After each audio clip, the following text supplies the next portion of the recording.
Okay, fucking computer crashed, so I'll probably not save the VOD from the last 10 minutes. It's just a bunch of me trying to fix shit. I don't know if I still have the problem with my controller or not, though. Like, no controllers are working on my PC right now.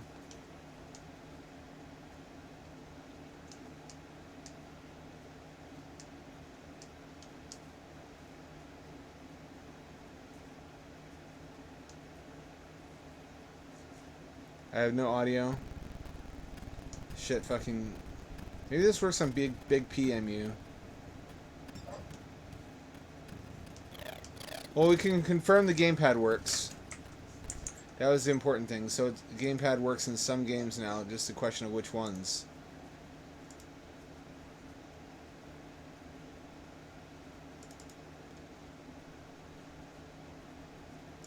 Let's try this again. Just making sure everything works. Because I'm currently not sure at all that it works.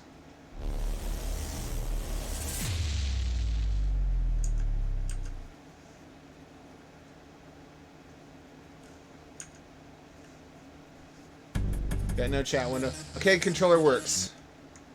Why was that so difficult? What I do? Was it something I did?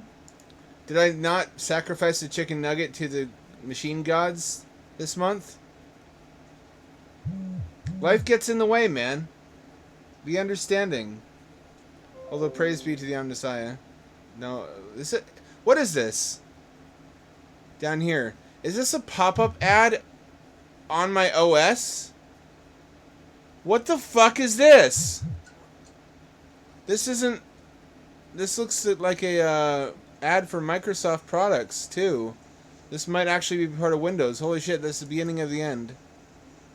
Unbelievable.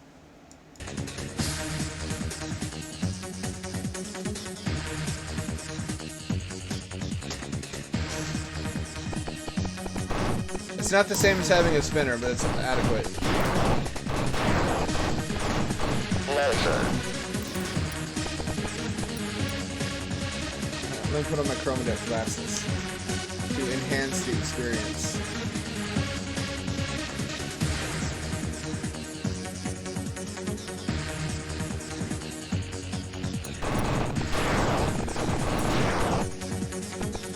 Starting with the tutorial level.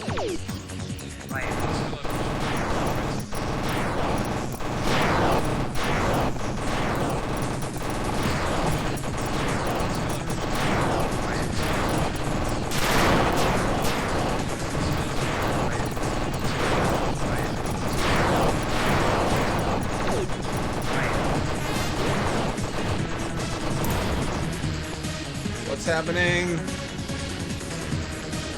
What's good, Hell Hydra? That's still the worst hell. Is that the world we live in now, where operating systems have pop-ups that aren't like adware? They're just the operating system. I don't want to have to use AdBlock for Windows. I don't want Windows to advertise shit.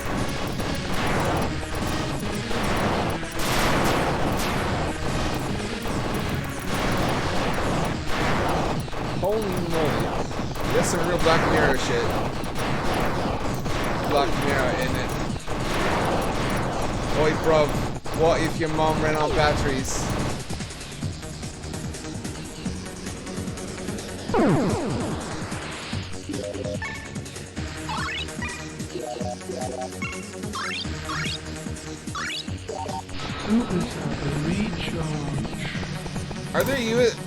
Are there USB spinners? Like just like for Windows, for MAME? The ones I've seen are just bare components that you have to mount on a box yourself. Feels like there should be, and also there's volume spinners for like audio mixing software, but I don't think they spin 360 degrees. I think there's a stopper. Otherwise, you can just use them in MAME.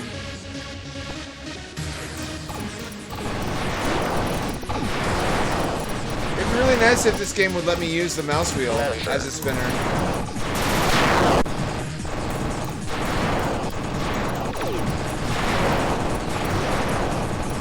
It's really been a boon lately how a bunch of games that we used to have to buy rare, expensive consoles to play that don't emulate right have just been coming to Windows either as the Steam ports of the game itself or as like fan-made recreations that are better anyway. Like there's an Initial D arcade clone. It's like called like Japanese Drift Master or some shit. It's obviously just Initial D, the arcade game, but as a Steam game. That's the brute force method, to just fucking recreate it yourself. But eventually, there won't be any experience that we want to have in the gaming world that we can't have on Steam. That includes Tempest 2000, which you used to need a Jaguar for. Or, God forbid, if you were really crazy, you bought a new one for Tempest 3000. Ain't nobody remember the new one.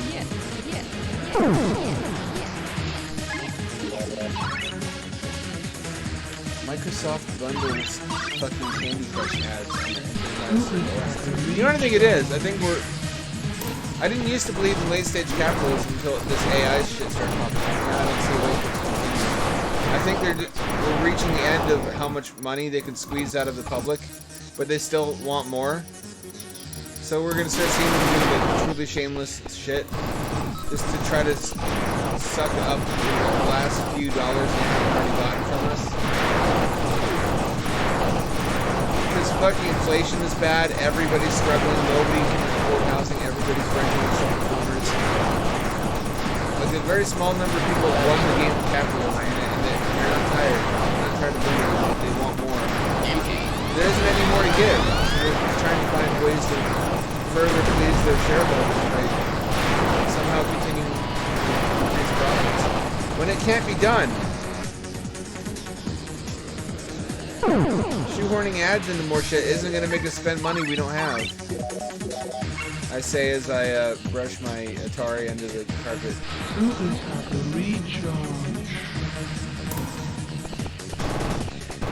Just optimization beyond what stuff. Oh, it's that loud, is it? It is a loud-ass game, isn't it? I don't want to make my voice too overbearing, though. I'm just saying, late-stage capitalism used to be a term I associated with like neon-haired Starbucks baristas, who are just mad that they have to do anything at all for money. That they can't just continue to receive money from their dad, no questions asked, for their entire lives. And I don't know about that anymore. This AI shit is making me scratch my chin. I've been talking about it, but it's becoming real. I've been writing about this since 2008, and a lot of people still have their heads in the sand. We're gonna reach a point where nobody's employable for anything. Short Talk, you and I talked about this. Like that's the logical end game. Is AI just makes jobs not a thing of almost any kind, and even if you imagine there's a certain number of jobs that can never be automated, can everybody do those jobs? Are those enough to be the entire economy? Like, is everybody going to be a masseuse or a barista or a streamer? I don't see how that works realistically. And the solution for most people is just, well, then it's not going to happen because the consequences are too terrible to contemplate, which has never been a guarantee something won't happen. I don't know if I'm any better, though. I'm sticking my head in the sand too, but in a different way. I'm just living in Plato's cave, staring at exploding pixels on a screen and trying to imagine that the world is going to stay this way forever.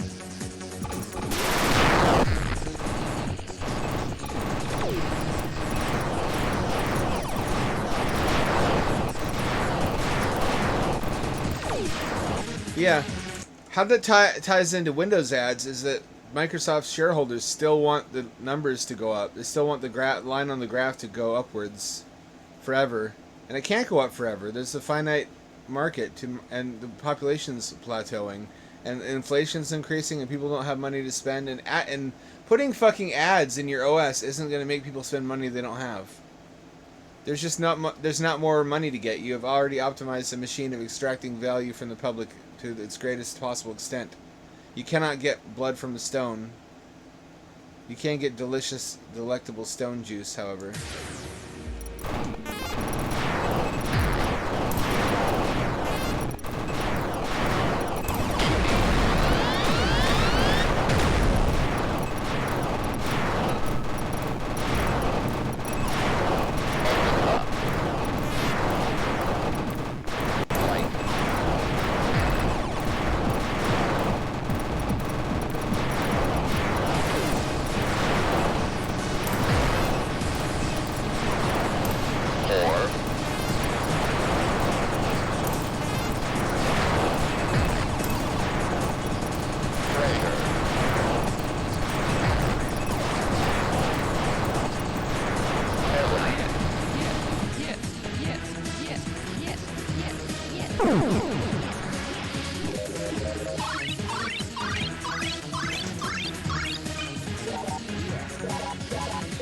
No, sir.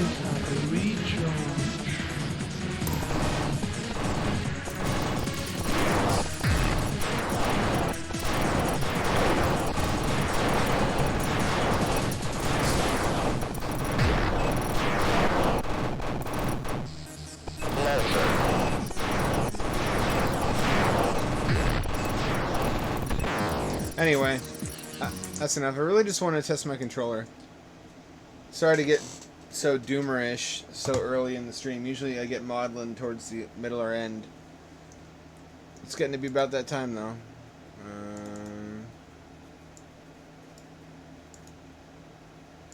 Let's play some Orbo's Odyssey.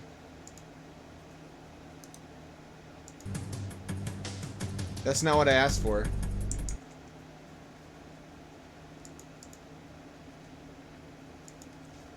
Tempest won't close. It's weird. You have to kill it from Steam. What the fuck is that? What's that about?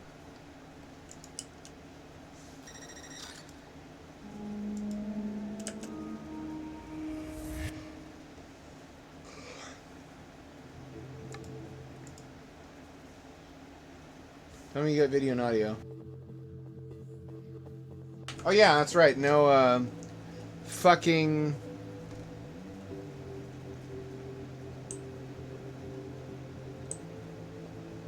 ultra wide. I don't really know the boss. Adventure. Gabe's biography and one section Orbo's adventure. Maybe an Odyssey? You need to have it. You need a ship to have an Odyssey. This is an adventure. That's true. It's not an Odyssey if it isn't nautical.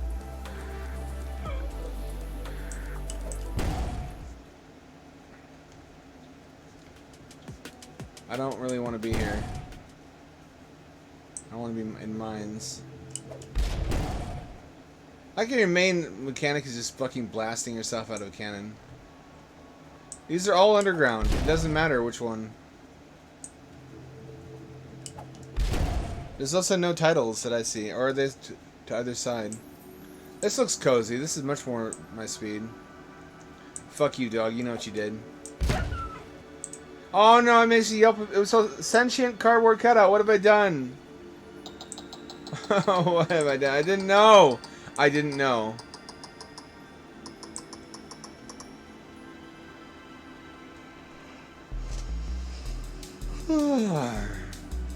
You know what? Actually, I could probably,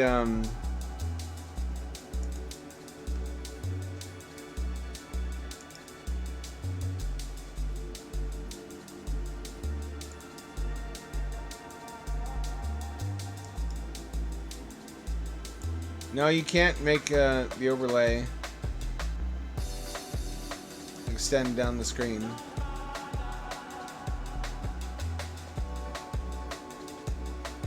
That's a bit surprising.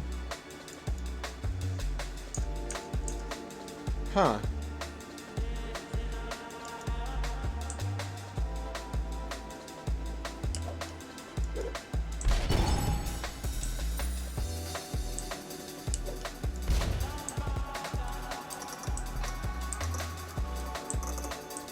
That's a checkpoint. I kind of assumed we'd been getting them before now.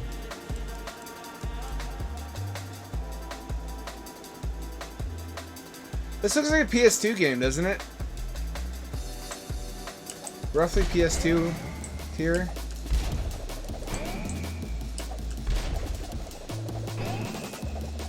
Whoops. Ah, fuck. Well, now how are we supposed to do that?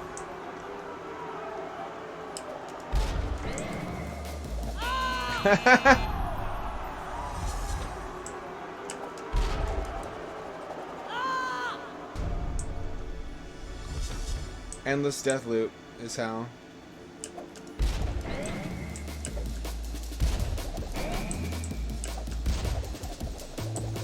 Nope.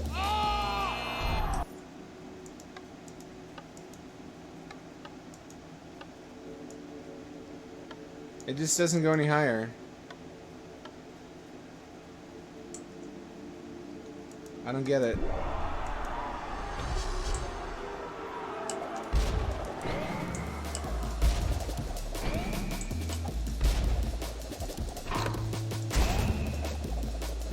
What does this mean for Polpo, by the way? If Chris ever finishes that. I feel like he got discouraged and demoralized by some of the indie games coming out. Everyone will fucking buy it anyway, though. He shouldn't feel that way.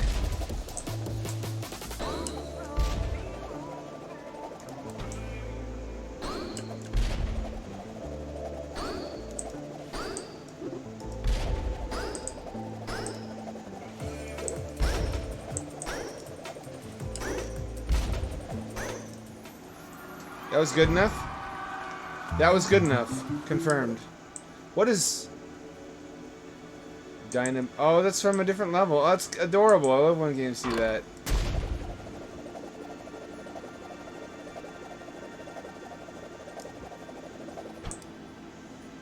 Oh, when you... That should really leave a crater when you do that from a sufficient height. You can change direction up to 3 times.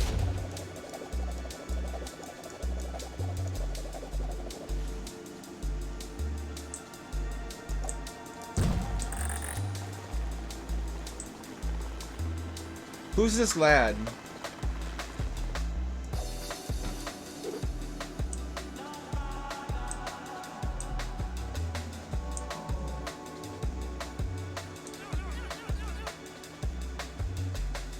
Despite the impression, despise the afternoon. Let's go to chase. Fell gnome. Same over here. Self-aware. The gear. Welcome accident. Get gear up. I'll kill your brother's gnome if it means getting it. Man in action.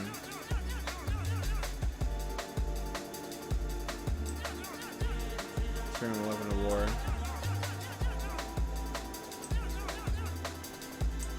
I'm but a humble duckling.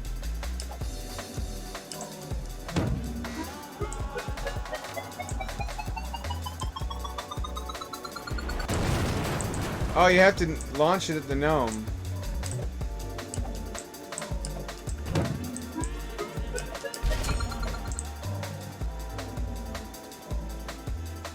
It auto aims, though. Boo. I mean, I guess if it didn't, it'd be impossible. You've done it, Tucker Ducker. You know, update your card in my mind. Name card. So much more stupid. Oh, he looks appalled. We didn't need to disrespect him. Look at this moon with a Santa hat. I wonder if we can reach that.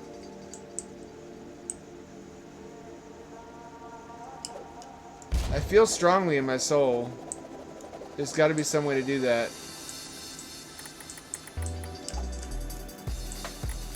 I gotta say, so far this was worth the $8.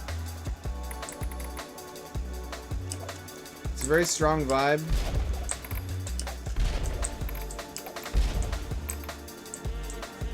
It's like a movie ticket or thereabouts. Actually, movie tickets are more like 10 or 11 now.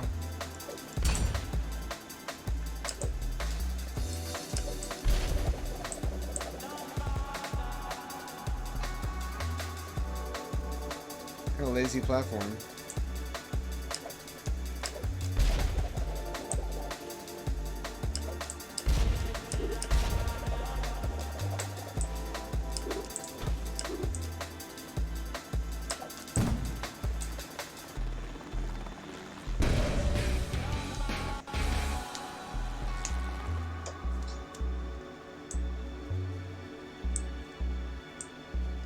Anything I'm missing? Any goodies? Oh, it's a blue duck. What have I done? What in the blaze is my sculpture? I can't believe someone launched some kind of high explosives. How does this keep happening? I don't know, man. It's a mystery. A lot of bad people in the world. Nothing to do with me, though. I'm just a harmless and armless.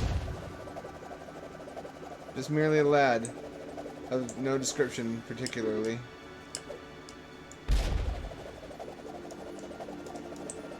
You cannot gain altitude, though, after you've launched, interestingly enough. So you can change directions horizontally, but you can't, like, head vertically.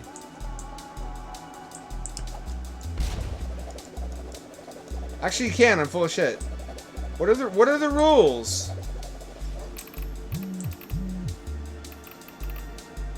It's really hard to tell now.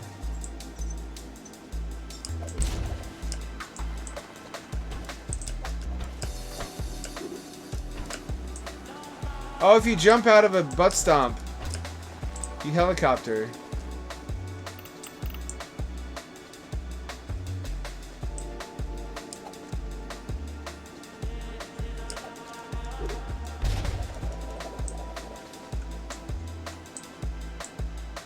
Is that not open? Oh wait, what up, Peeb? Orbo. These are just dick and balls as characters.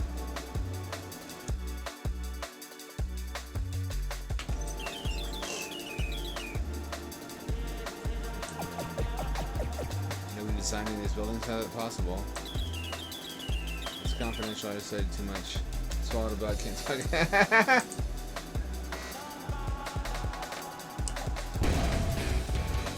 Da da da da da da da da da da da na na na na na ba ba ba ba ba ba ba ba ba na ba na ba.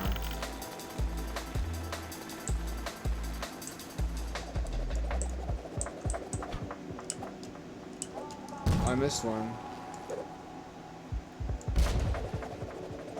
You can do so many cool ninja moves in this.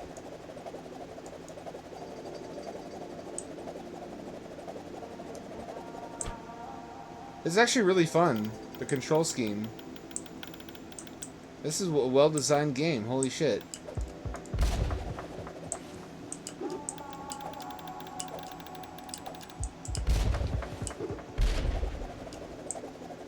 Still, this would be like a one-time minigame mechanism in any other platformer. But it's the funnest part, so they made a whole game based around it.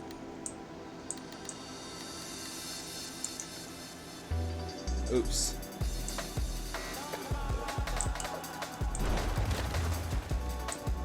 Oh, it's just a lad. Merely a lad.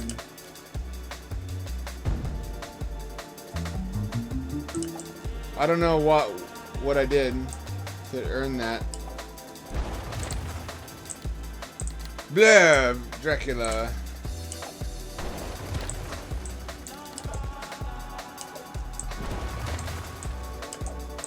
Oh, it actually is a legit coffin this time. I feel bad now. I've desecrated the grave.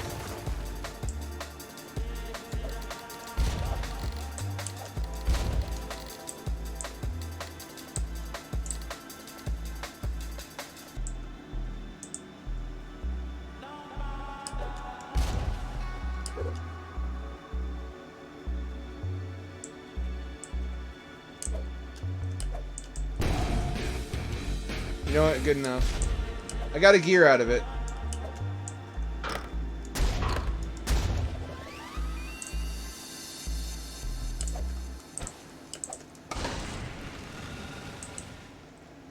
Yet another gear. This level's going by entirely too quickly for my liking. Oh, but I got an explosive that I think will work on the front door of that mansion. Mansion. Let me just desecrate the rest of these graves. Oh, there's a gnome. It's like an advent calendar. It's substantially more morbid. Just a bunch of little mans. That's the most delightful one yet.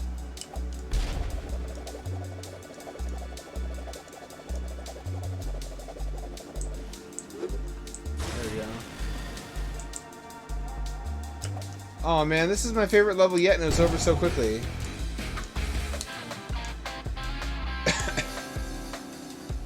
I don't want to leave. It's the only Halloween suitable level.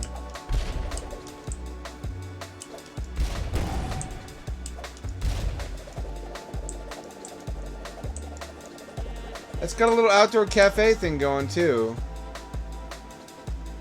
Or are these homes? These are cliffside homes, evidently. Never mind.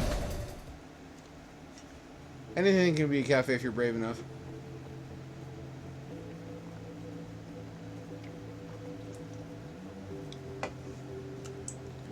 What if I got 2 prosthetic arms?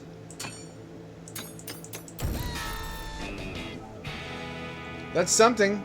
Something's coming together.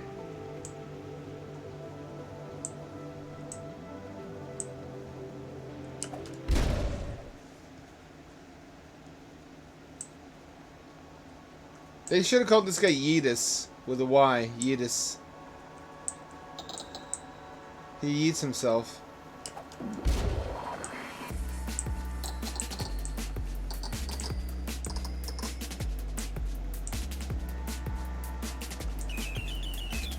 Leave now. This is really confidential. You're not supposed to be here. Maybe Dreamcast graphics. Tell me about it. I can't believe you. You're not going to listen to your good friend Peep? You're not going to just turn around and walk out of here?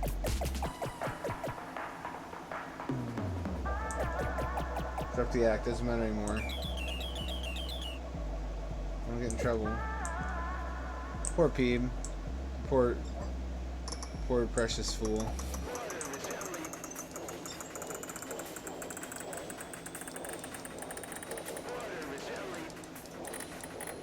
I did this one already.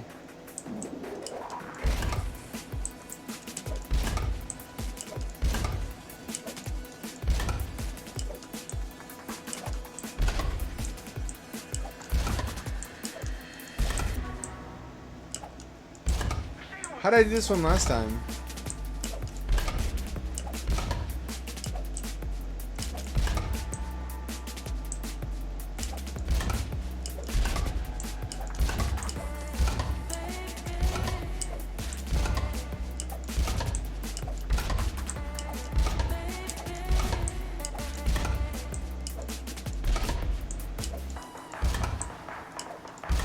I must have gotten it by luck last time.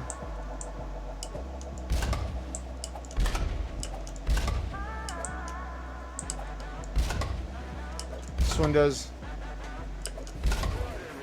those two.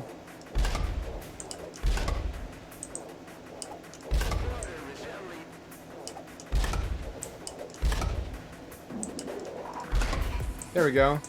I did that entirely on purpose. Understanding completely the entire time.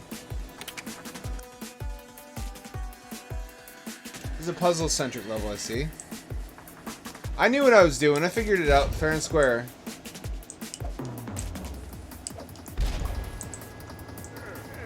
Meh, meh, meh. I come to represent Everlast Liquidators. So I want to know if I can speak to your boss. Boss like never here. I'm also locked in his office. Could you come and help me open the door? I'm a liquidator, not a door opener. I could liquidate the door for you. $6,000. Time's money, you know. Time's money. I don't have time to open the door. I'm on the verge of visualizing what $12 billion would look like, so move along now. You're getting ahead of space.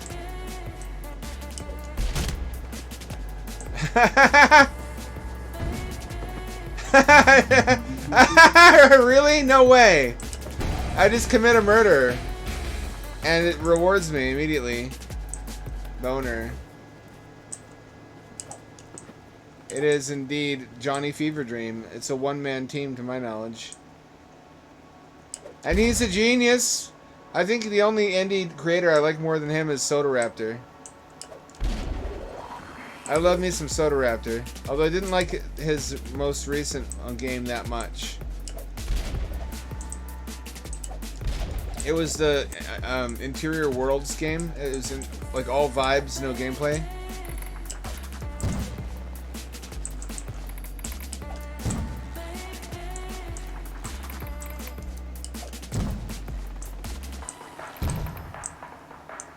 Oh, Diamond Star.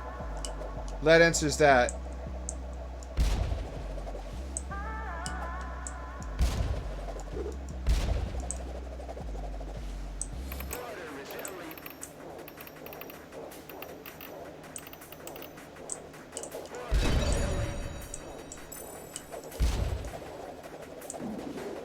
There's a machine over here.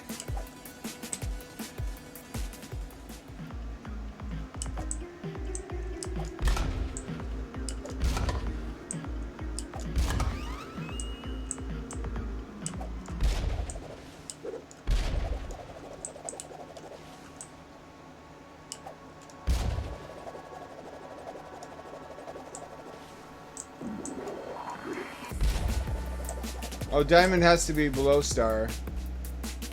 I got it wrong. To no one's surprise.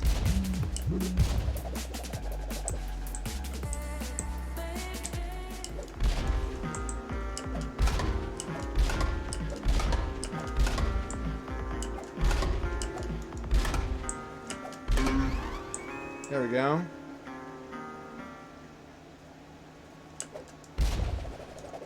This isn't the same people as Cruelty Squad. What do you mean? There's no way.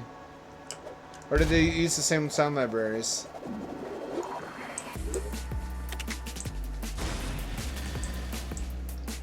That would blow my mind if that was true.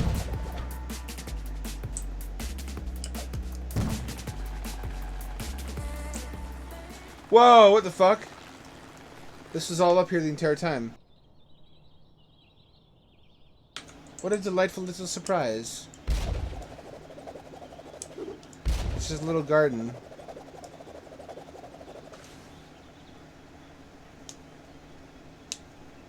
Why can't we stay here? I want to live here now. Oh, there's a key. Here it is. The first thing we did was commit a murder, and it rewarded us handsomely.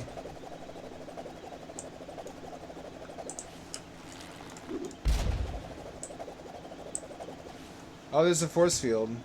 Or I guess this is just a hologram. It's got that video screen texture. Oh. Oh, will Peep ever be happy? Who's this up here? Oh, it's a chinchilla. That answers nothing. If anything, that only creates more questions.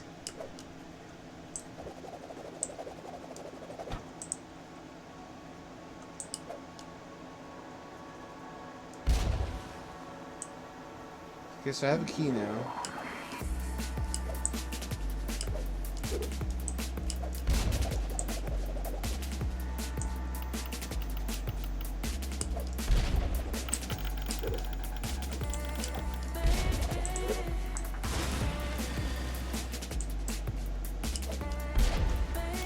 Prefer the outdoor maps. Given his moveset, it makes sense why they're indoors though, because otherwise there's not really anywhere you can't reach. This has got to be a dream come true for speedrunners.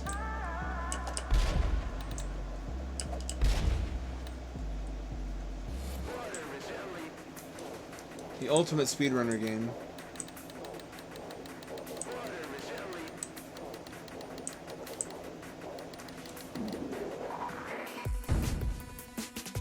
The monolith rewards us. What other secrets doth it contain?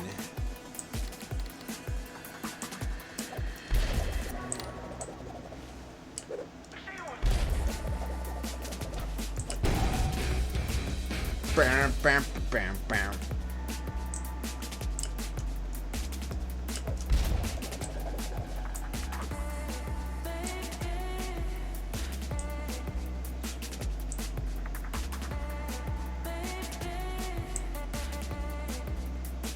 Oh, Ricky's law is getting passed in California. It's about damn time. It's the law that lets the state involuntarily confine street screamers to mental hospitals, which means they're going to have to actually build some of those or reopen the old ones.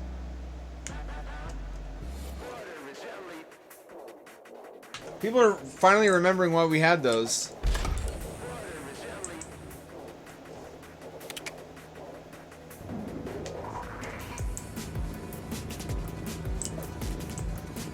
It's Chesterton's fence all over again. If you don't know why something was built, don't tear it down.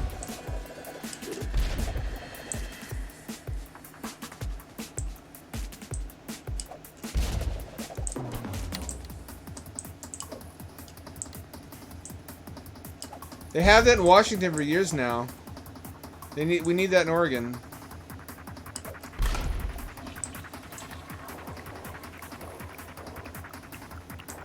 What am I looking for? What if this lad had two arms? Like destroy his iconic appearance.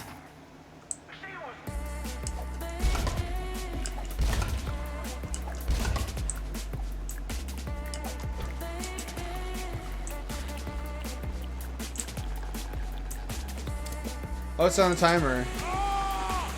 Oh, I see.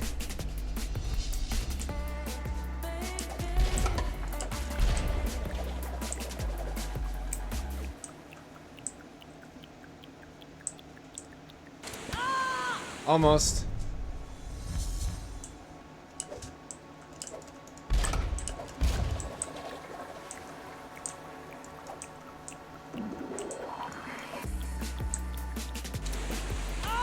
No, it's not fast enough. Do I have to boost downwards?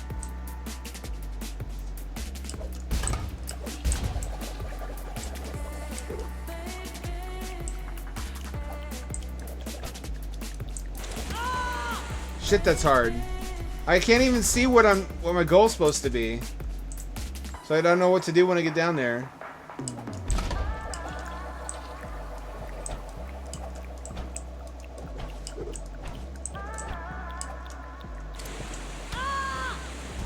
Do I hit the button? What do I do when I'm down there? That happened to me again recently. That's fine. Chesterton's fence isn't that well known. I also used Laplace's Demon recently to somebody who's talking about thermally irreversible processes. And they were like, oh, I didn't know that either. I guess I'm an egghead. Oh, fucking thank God.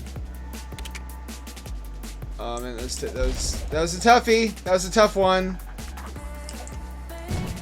Not easy by any stretch of the imagination. Wait, could I have just gone down that? Oh, that door wasn't open, was it? Otherwise, we could have sequence broke. A lot of good VR stuff coming out lately. Red Matter 2 came out recently. I really want to stream that, but it's probably not going to happen for a while. Just the price. Vitagen, whatever this shit is. Looks like Mountain Dew code red.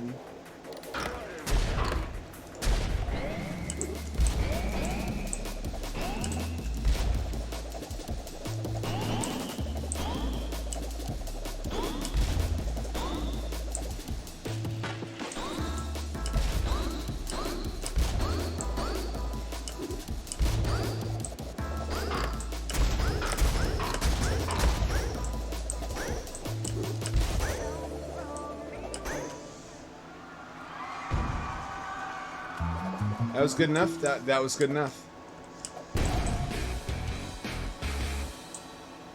This does feel Dreamcasty, given the soundtrack being pretty 2000s-ish, and the simplicity of the gameplay and the cell shading. Shape key. Did that one. Did that one. Is that all of them? That's all of them. We can push the button now.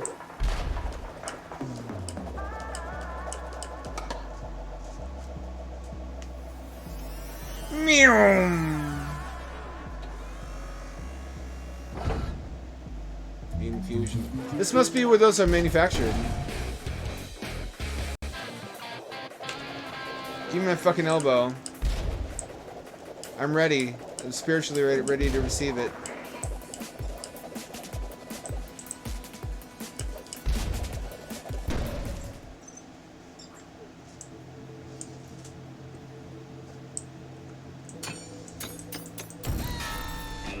Why does it consume gears? Will we ever know? Why would that work that way? I'm starting to wonder about the viability of this company, if that's how their engineers work. It's also pulsating. Pew! Dumb barrel mines. We need 25 in total, I believe.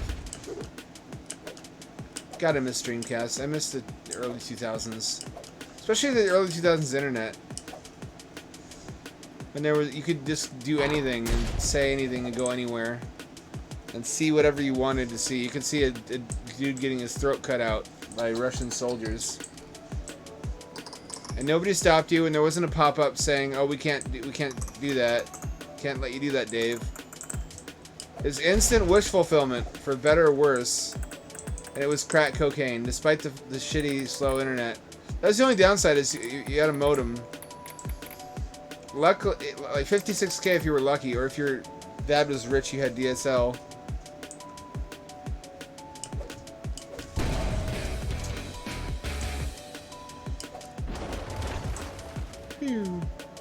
Or actually, no. Before DSL, it was T1.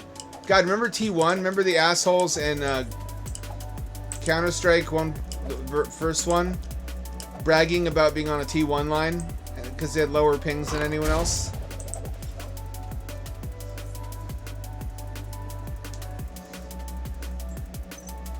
Is that all that's left for our lives? Is just member berries? Remembering the old internet? Fuck. Why do I even bother platforming? Let's just fly everywhere.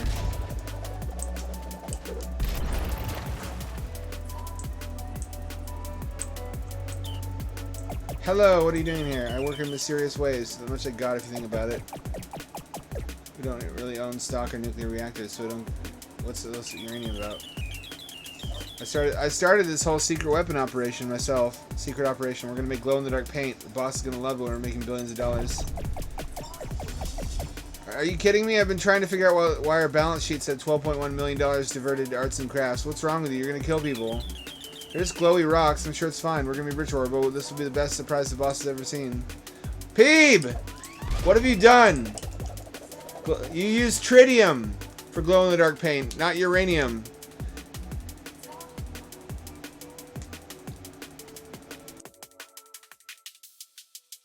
You know what's a sweet member berry for me is reading ebooks before anyone knew what an ebook was on my Palm Pilot and then later on my Pocket PC.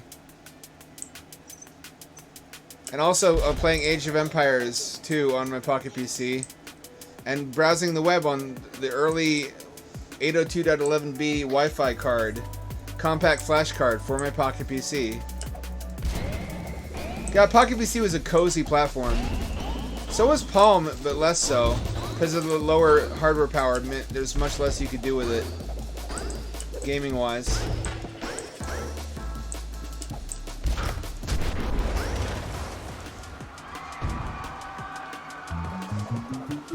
Pocket PC had a lot of good shit on it. It was, it's about graphically equivalent to like a PS1. But you could do a lot of cool stuff with Palm too. You could read. You could read endless books off of Project Gutenberg. People weren't really distributing ebooks in a big way back then. They were in EPUB format, but there weren't like dedicated devices for reading them. You read them on your computer. Kindle didn't come around until like 2011. So I guess it was Palm Pilot or nothing, or desktop computer.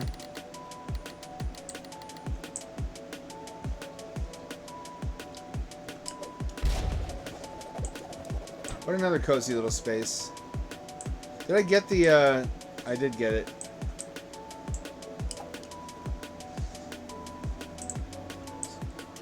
I actually carried both the Palm and the Pocket PC because I didn't want to read on my Pocket PC. Because the screen was uncomfortable to look at for text. And because the battery life was so limited. So, I would much rather use my Palm Pilot for reading, because that had batteries that lasted all fucking day, forever. I had a handspring visor too at one point. Handspring visor was like a halfway redhead stepchild mutant between Palm Pilot and Pocket PC. It was Palm based, but it was like the later Palms where they could do 16 million colors, and it was just powerful enough to run Doom. That's like the absolute limit of what it could do. Then we got the fucking Tapwave Zodiac, which I never had one of those, but that was like the apex of Palm Pilot technology. And then it just died forever after that. Just sad. Palm gave me some cozy times. I read the entire Tom Swift book series on Palm Pilot on the bus. I kind of miss riding the bus. I don't want to ride it again ever, because of Street Screamers now.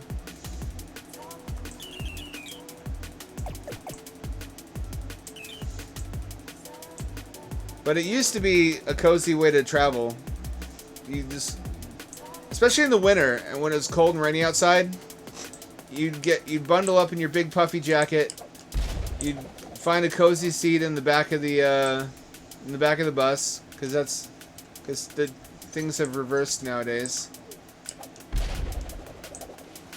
And read your stories on your Palm Pilot and listen to MP3s also, which I think Handspring Visor was powerful enough to listen to MP3s. I don't think Palm Pilot was. Pocket PC was. You could listen to MP3s on Pocket PC. It was a really cool platform. It was basically just a smartphone without the phone, based on a version of Windows that was also in Dreamcast. Windows ME. Not the batteries. Xenonbind, the batteries were much worse.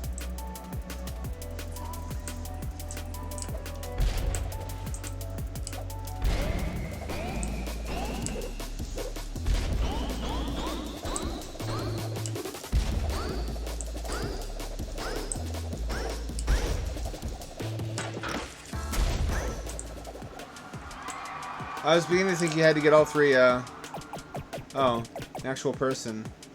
Can you come and open the door? That's how big they are? Lost employee. I'm trapped too. You get an implant above your brainstem. Can't leave the mines, my boy, unless you like to be showered with fine red mist. Oh ho ho ho.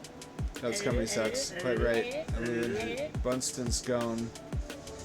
Push in the direction. Scrumptious crystal.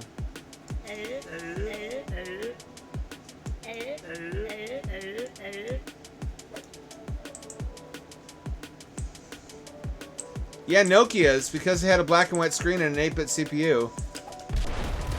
So yes, they had a long battery life.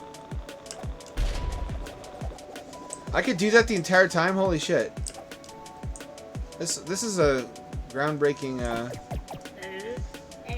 flawless curvature.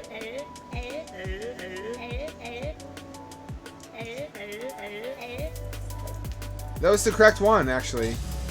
How about that?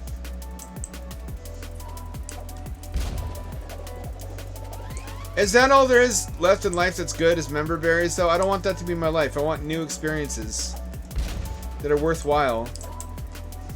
I guess I need money for that, which means I need to succeed more. I need to sell books. I need to sell shit to Netflix.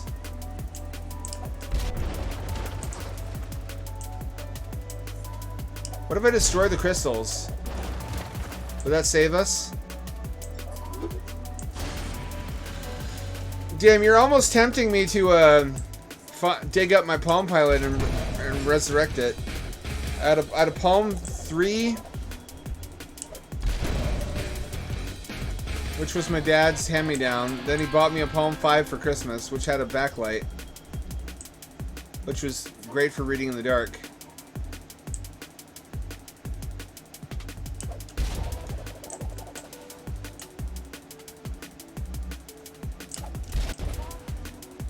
Then I got a Dell Axim X5.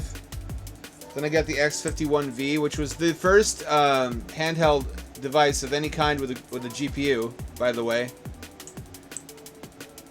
It was roughly N64 Dreamcast graphics quality, which was mind-blowing at the time to see texture filtering on a handheld device. They get all the gears. I guess there's only one way to find out. I never fucking used it for anything either, except for graphics demos. Because there weren't any games that used it, because the people developing Palm Pilot games couldn't assume everyone had a GPU. It was still just for me to marvel and get a nerd boner at watching graphics demos that had filtered textures and limited shaders.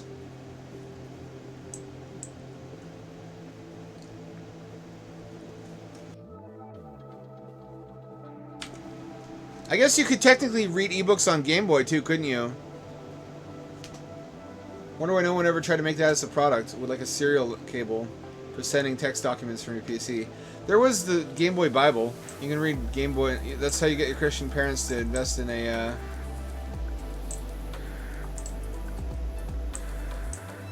Game Boy. Hell yes! You've done it. You finished your new arm. You can finally break out of this place. Go to the door and try it out. I want 2 arms. I'm willing to do 4 more levels if I get 2 arms.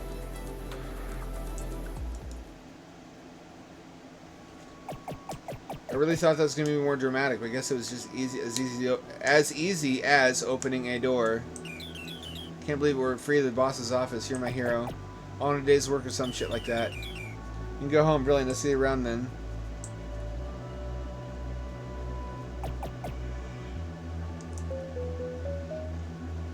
You're wanted in human resources. Oh, come on. There's a meeting? I'm here. You can call to the HR to discuss the usage of stapler. Stapler not found. Oh, I see. I understand this reference.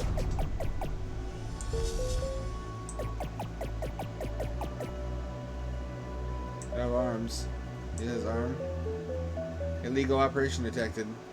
Requesting justification. I would have been locked in that office for ages. The boss is never around. Why can't you just take the arm back and let this go? In fact, the door opener wasn't being maintained as a workplace safety violation. I could sue you. Justification invalid. Pending lawsuit invalid. Cannot be salvaged. Metals are too unstable for disassembly. You will find $1.3 billion? That's billion. Not paying that. I couldn't pay that much money in 1,000 lifetimes. Go screw yourself.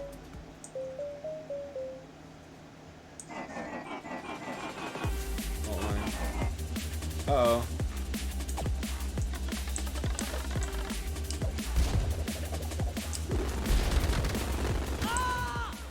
Oh, he can insta-kill me.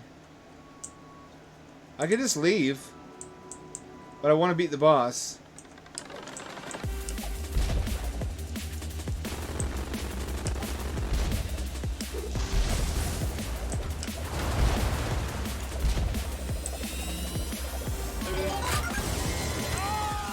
I turned into a gear for a second. What was that?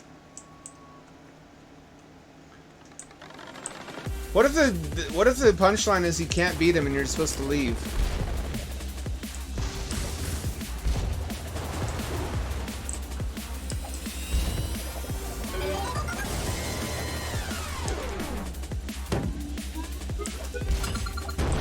Oh, that's how you get him.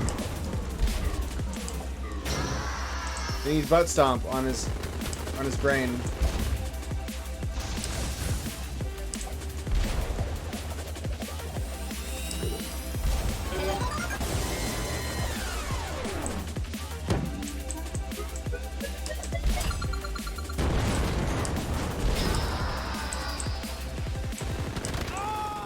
Oh fuck. God, that's hard. Do you have to hit him that 3 times again? Shit. Okay.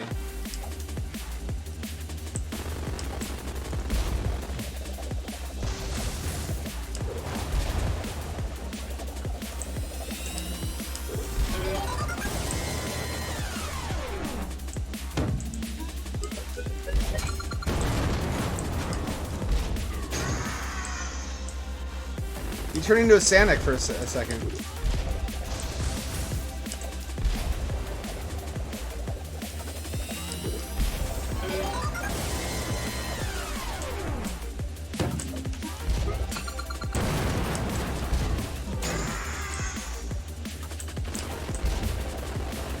He doesn't fuck around anymore.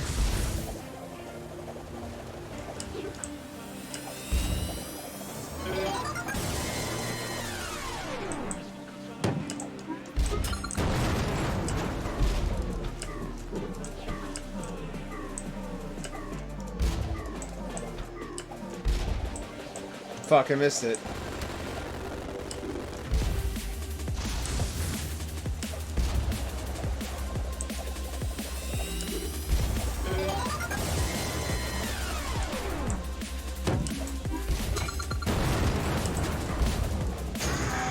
Gotcha.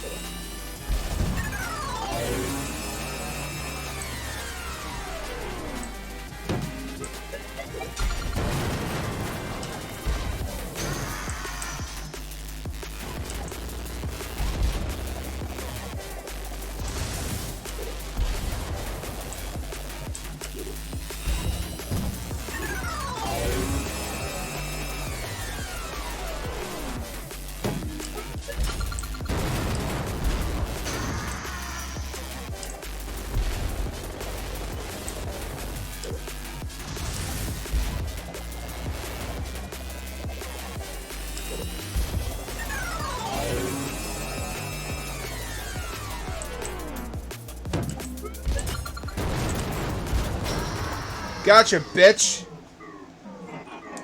I was not worthy.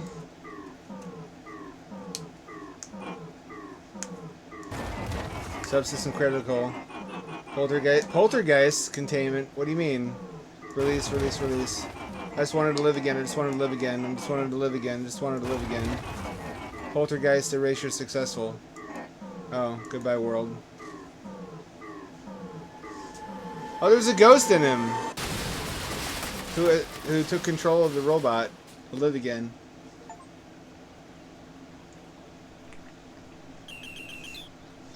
Hope Orbo's okay. Sorry I was late. What happened? I get to keep the arm now. Got in a disagreement with HR. I'm probably just going to quit my job today. It's not so bad. Well, if it means anything, I couldn't do. I hate this job. Aw, Peeb. What are you going to do now? I'm going to be an adventurer. There's all sorts of places I've never been before. Could be fun. What about you, Orbo? I haven't really thought about that. Frankly, I sort of built a lot of my life around this job. Yes, routine burned a hole in my head. I don't really have much else in mind right now. You can come with me and go adventure the world together. It could be fun. Screw it, let's go, man. There could be a lot in store for us out there. Let's go right now. Aw, wish that was the thing you could really do. Today might have sucked, but you can't deny that it truly was. An Orbo's Odyssey. He said the thing! Ah ha ha! He said the thing! That was superb, actually. Wonder if there are really alternate endings where you just quit and you just leave the building.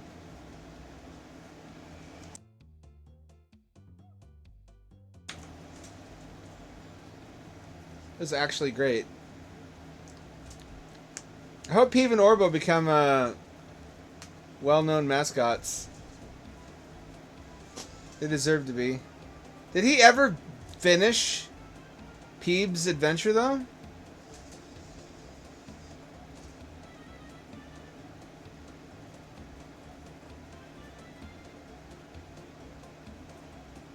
I don't think he did. Thank you so much for playing my game. Congratulations on beating the game. There's untold secrets waiting to be found. Be fun. Not today, I don't think. Can I smash the aquarium? I can't. Can I get inside the aquarium?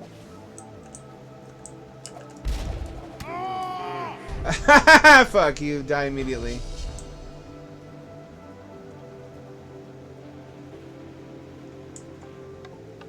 Let's check. And see if there's a Peebe's adventure to play. I don't think there was. I think we checked last time.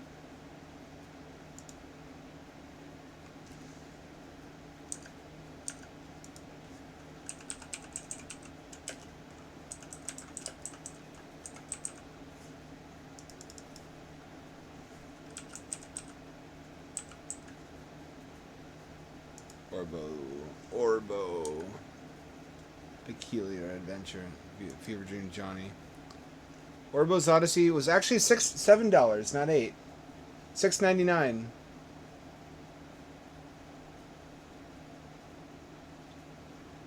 Nowhere, Michigan demo. Peebe Adventures Tech demo.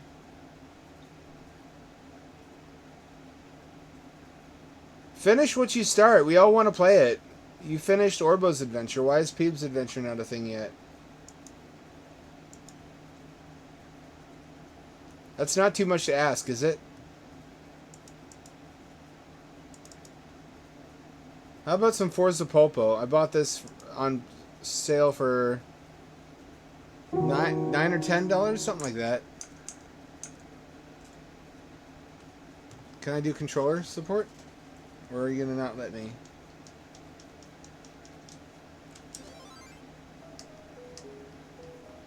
Oh, it seems to work.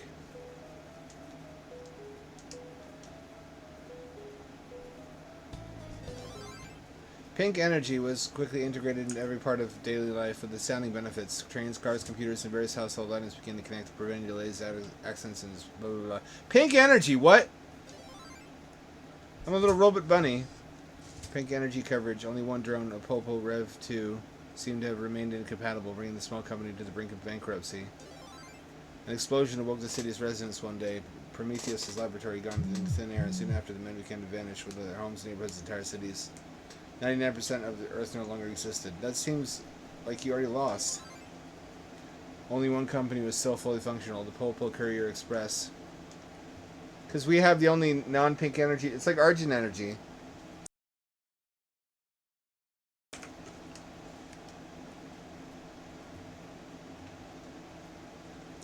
Oh, this is cute.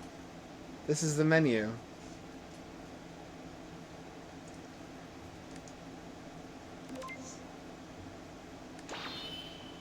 This is basically Jumping Flash.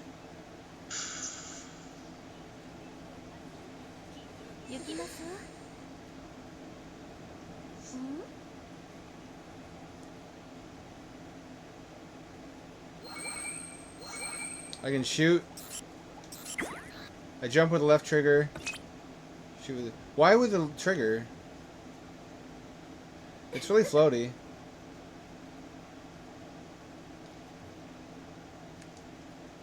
Oh, it's like it's a drone. I see. I appreciate that it does have 21/9, but it's kind of wasted in a game like this.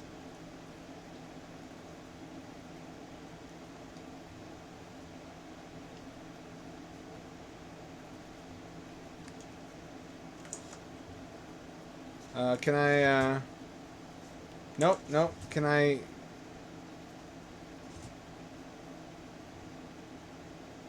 Nope, that's just how the view looks when you're in the game, I guess. Most of your view is wasted. Why are we in zero gravity? Why is that floating? Is that supposed to be doing that? Oh, the Earth exploded, that's right. Then why is there any gravity at all? So many questions. You have to collect pink energy. I thought we were incompatible.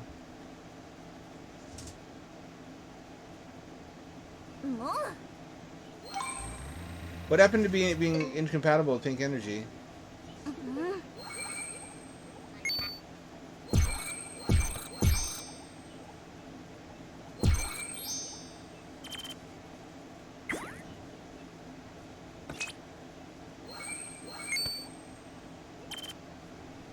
It's like marshmallows. Delicious pink marshmallows. You ever had fruit-flavored marshmallows? Those things are impossible to stop eating. Oh, last time you get... Lady, I'm a robot bunny. I don't know what you think we did together.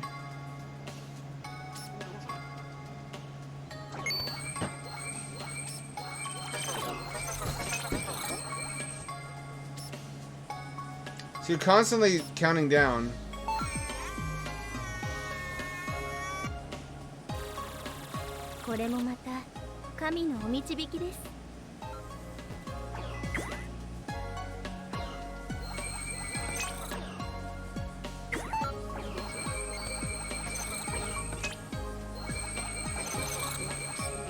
So it's a platformer, and it's a first-person shooter.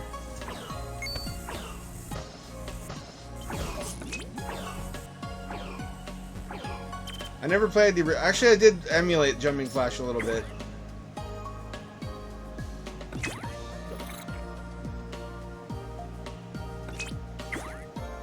It's very cute.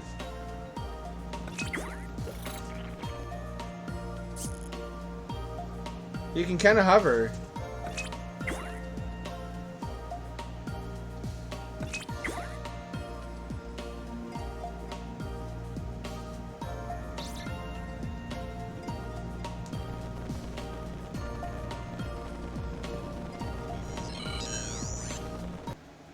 Well, we lost the drone. Oh, that boots you all the way out of it. Wow.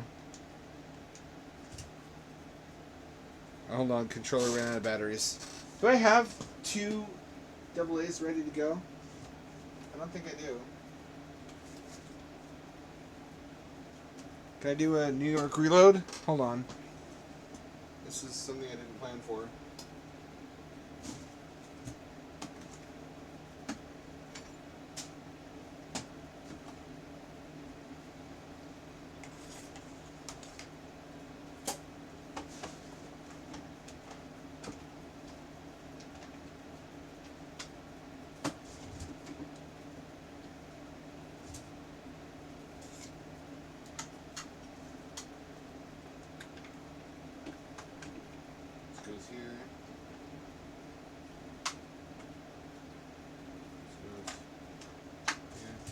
says that one's charged.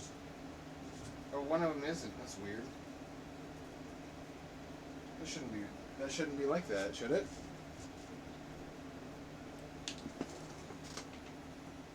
Huh. Well, if I can find the other controller, which I don't seem to be able to. Where'd I put that? I'll just use the keyboard and mouse for now, I think.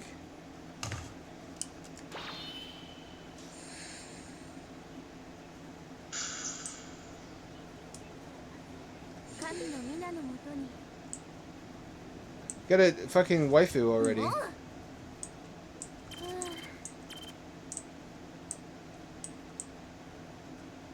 Making anime noises too. Wish I had a vacuum for sucking those in.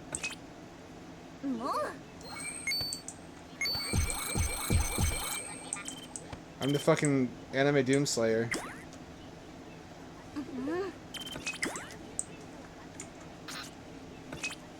Hang on, let me shut the lights off again. These are problems I need to learn to solve off stream instead of taking up stream time. The show must go on.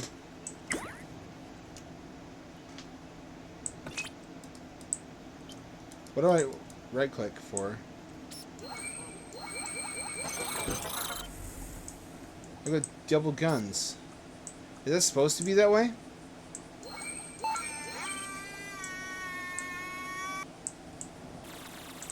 Arigatou gozaimasu. Arigatou gozaimasu.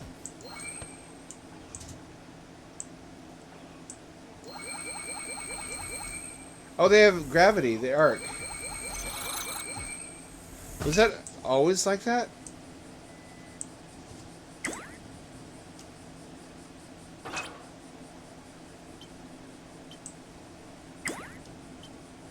Call me crazy, I feel like the Earth blowing up would have more serious consequences than what we're seeing here.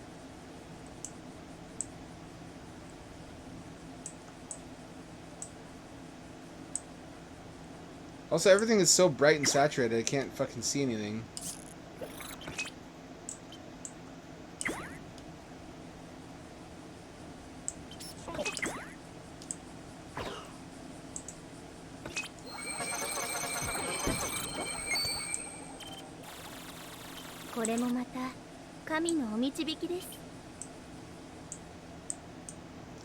You take away some of the exploration aspect by telling us where the code cubes are.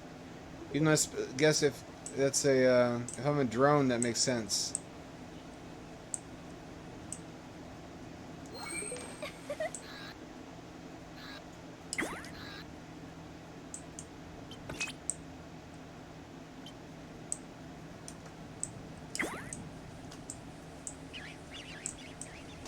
Shit.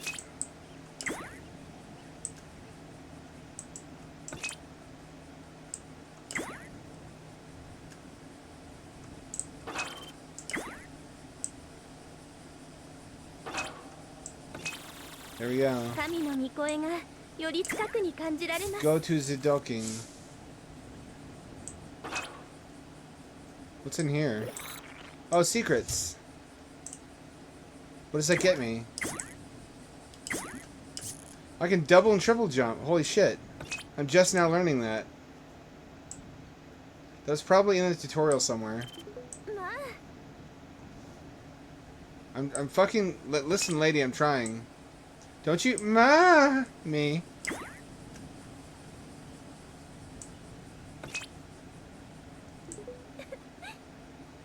Where is the docking station?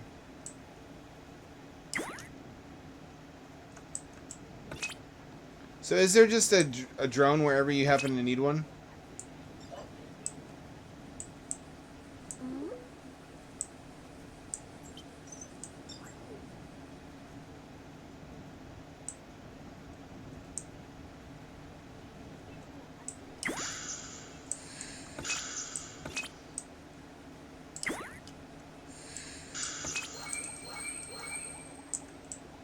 Oh, I see. You go into that thing. I don't know if that's really enough to base the game around. Let's take a break from this and do some YouTube. Hold on, I gotta make sure I don't have any of those sus yoga videos open. There's a lot of nude yoga on YouTube. I mean, I could go anywhere to see titties. Somehow it's novel to see it on YouTube.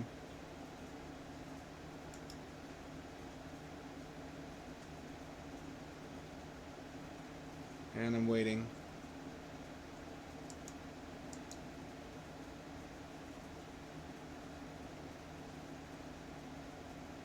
Any day now.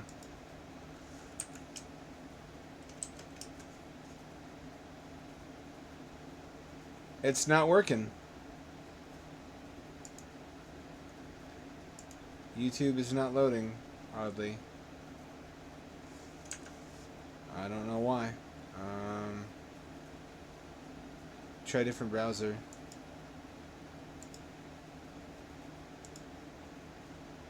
There we go. Now it's working. Brave is not working. Chrome is.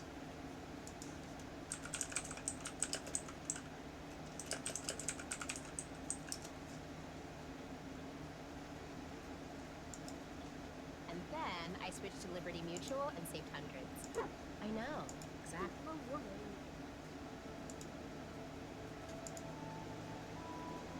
More ads. Ads. Windows Mobile version.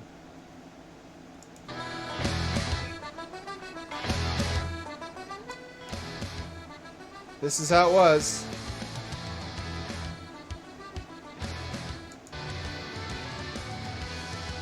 This is squished. Why is this a 4x3 video? This is a better one. I guess some of these were smartphones. These were early smartphones. This phone, Pocket PC.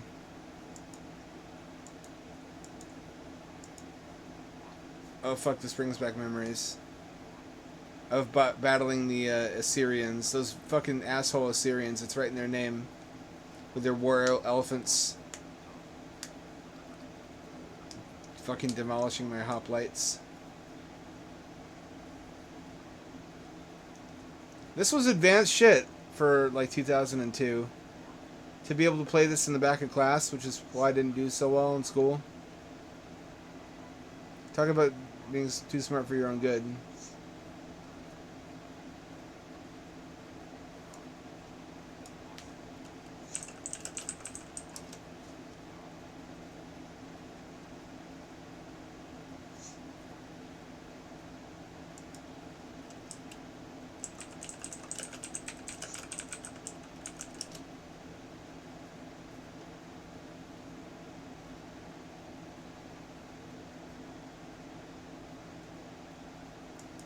Hello everybody and welcome back to another video. Now in today's episode we're going to be traveling 20 years into the past to take pretty much everything in that program as a folder where the applications running in the background so you can clear up memory that way. Very, very nice. Because one of the neat things about Windows Mobile is there's kind of some power user focused stuff in here.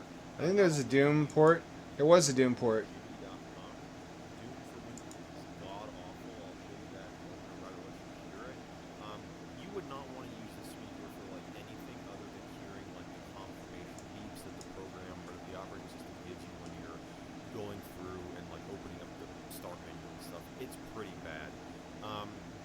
That's not the worst, the frame rate. So let me just select that, and we'll do Knee Deep in the Dead, and we'll just set it on Herbie Plenty, that's fine. It'll just crash. It's really unfortunate. I've tried multiple different quads. I've tried pretty much everything that you can.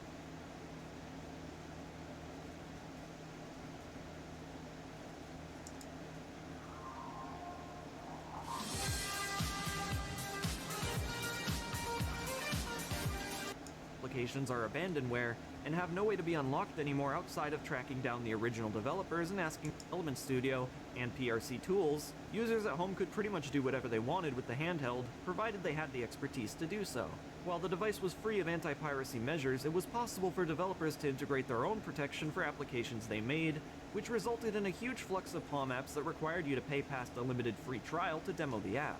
When it comes to getting these applications online today, you'll very likely point. The highest the game would run You can emulate Game Boy, but not well.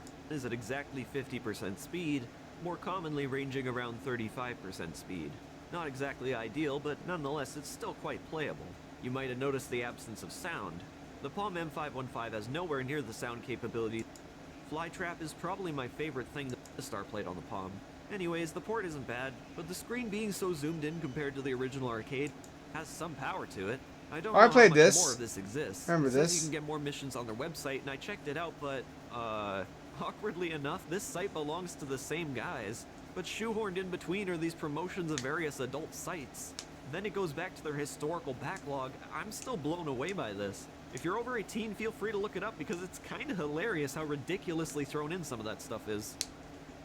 Mario Bros. So what you just saw was the closest thing to Doom that was on Palm Pilot.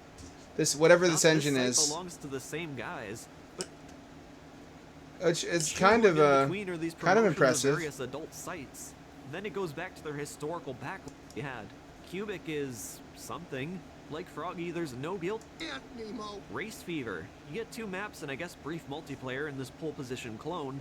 And quite honestly, this is rather impressive. Is it ever hard to control though? I could probably get a handle over it in time, but not having the full version leads me to do otherwise. You can't even finish a full race before the registration prompt shows up. Root Beer Tapper. Here's another one of the... So a lot of it was just arcade game ports, Spy Hunter, stuff you would see on like Java phones. The port seems to be faithful, but I'm not the best person to go to for comparisons. It's a bit of a cult classic, so I'm sure it being on the Palm was a good choice. It plays fine, it looks fine, and I guess This was before Game Boy Advance, though. Keep in mind. So this was competing with like Game Boy Color. absolutely horrible. You can turn it off, thankfully. Also, I noticed cars overlap each other. That's fun. So those were all the trial restricted. As per the port, though, I mean, I guess it couldn't have been much better, but twin-stick shooters kind of only work with twin sticks. Or if you play the Midway collection on the Sega Genesis with 2 controllers. Seriously, why didn't that transfer over to the Super Nintendo version? So on the Palm, you can use the touchscreen or the face buttons below to move and shoot. The far left button changes the direction of your projectile to the closest left angle, closest right angle to the far right button. Your car is impossible to locate. So yeah, it's Galaxian. It's all the same way. There's fucking Serious Sam on this shit. Kind of. It's like Wolfenstein with Serious Sam artwork. It's essentially just a way of distributing larger file sizes onto the Palm. You know, it's funny, I actually reviewed this game, and at the end I said it was a waste of time, but, you know, it's not really that bad. I think, to be honest, I've been tainted by the really subpar and generally boring games of the Palm. In terms of other Palm OS games I own through my own purchasing, I did remember that I have this game card of Rayman. I should probably mention that you could put these game cards into the SD card slot to load up a game that would install temporarily to your device until the card is removed. This uses some special... This was based on the Game Boy Color Rayman port, so it used all the same assets. format of SD, which I can't remember the name of, and I suppose I was off track from the Google searches I conducted. What you can take from this information is that these cards will not be read through a traditional SD card slot, despite the fact that they'll fit in just fine. I only remembered this game after I had taken down my setup for recording the Palm, so unfortunately... So yeah, not a lot of good stuff. It was kind of a gaming hell. I had this and I was impressed by it. Fights, upgrades, there's This was one of the only games that supported the high color mode of the handspring visor. like an actual game here. I'd actually consider playing this on my own time. That's precisely what you want to see. Decent graphics and sound, fast-paced gameplay, and new environments make this a stellar accomplishment for the Palm. So those were the trial and registered games I thought were worth taking a look at. But honestly, there wasn't much more out there than what I just showed. Argon 5, maze-based shmup. Collect power-ups and shoot bad guys. Has some really unfair deaths. No sound, decent graphics. Asteroids, good port of the Atari game. In terms of what it intended, Boulder. This is a remake of an arcade game called Boulder Lots of bad Dash. stuff. Lots of bad stuff.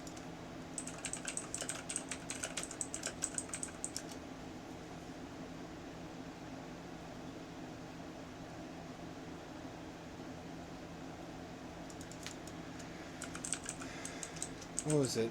PC rail shooter. I remember this one.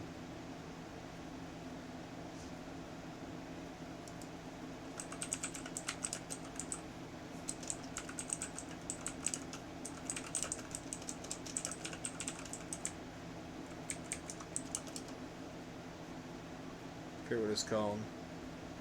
It wasn't Iridion.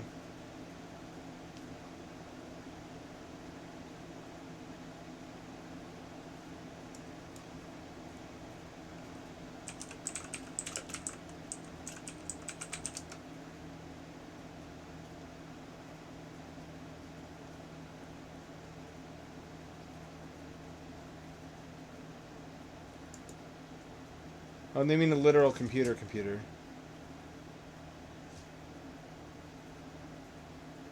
Finish coming. Alright.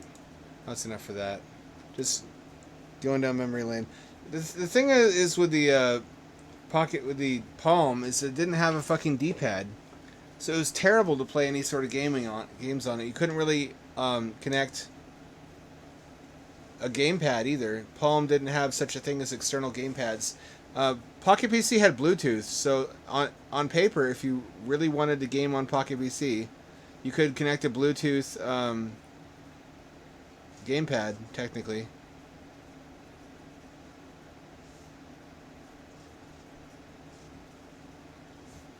Interesting. Still some good times. It's funny, when we were desperate for good games, even mediocre games were awesome. Now we have all the great games we want, and they're boring. Some people, like some sickos like me, play intentionally bad games just for a different experience.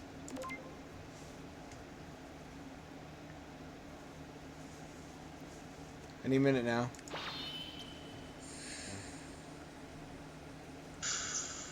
Is there any way to adjust color saturation? Does not look like there is. I can't even turn that fan on.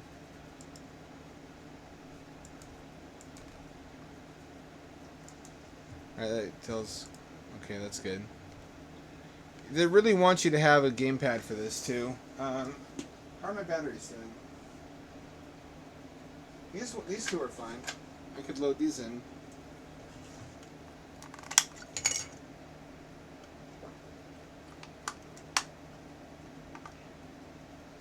If I wasn't so strapped for cash lately, I would buy the new haunted house game from Atari. I might still do that for next stream. Atari has a new game out. It's actually really cool and interesting. If you like roguelikes. Because that's what it is. It's a roguelike.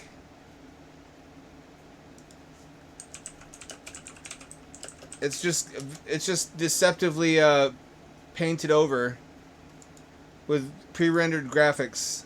Also, if you like isometric pre-rendered visuals, you might like it.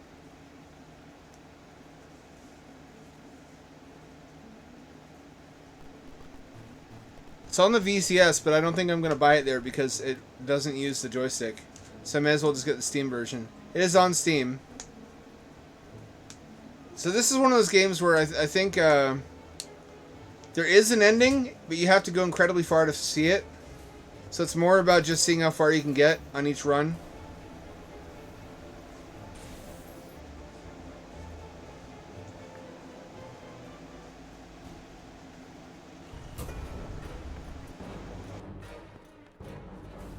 You know what it fucking looks like? It's Grabbed by the Ghoulies. It's exactly the same art style. Wonder if there's any connection.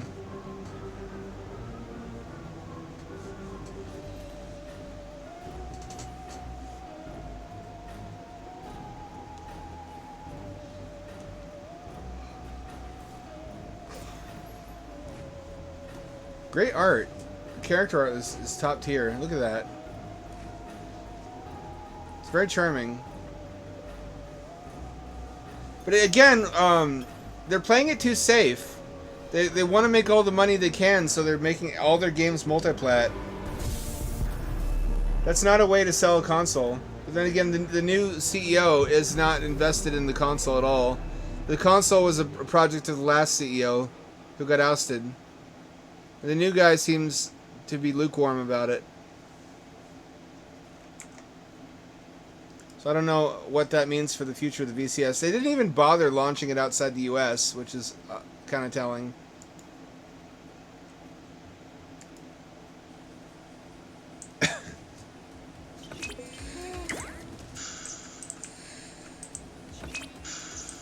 Why do we cling so tenaciously? Weird topic to bring up when I'm piloting a robot bunny.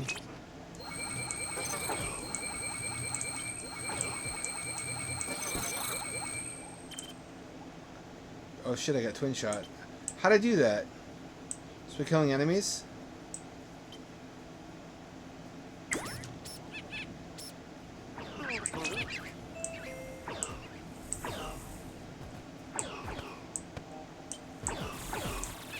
りがとうございます。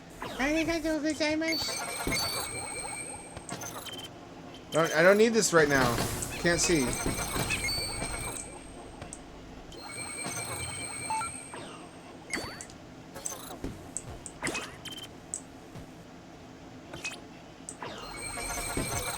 Oops, there were actually quite a few enemies in here, weren't there? I think each of those is a full battery.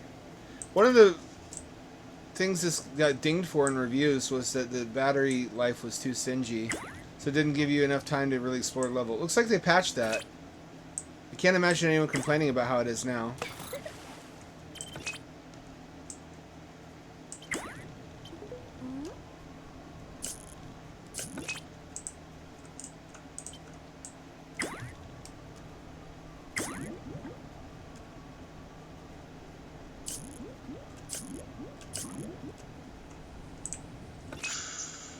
Oh, this is where I started out anyway.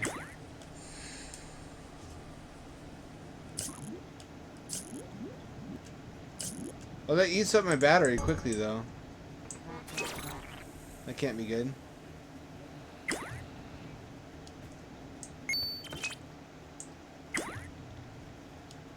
It's got the feel of Jumping Flash. I'd honestly rather just emulate Jumping Flash, though.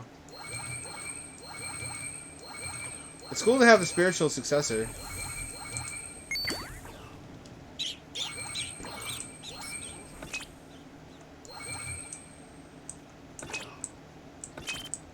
I wish I could fucking see what's going on. It's really pastel. It's like a Lisa Frank Trapper Keeper cover.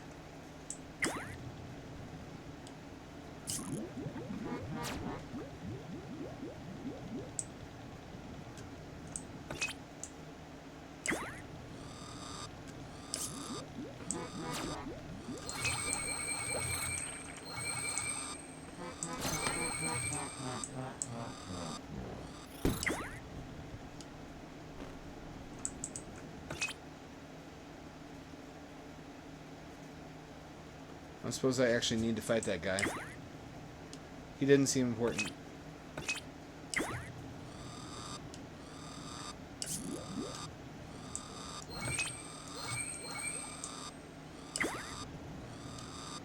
No, I see what they're complaining about.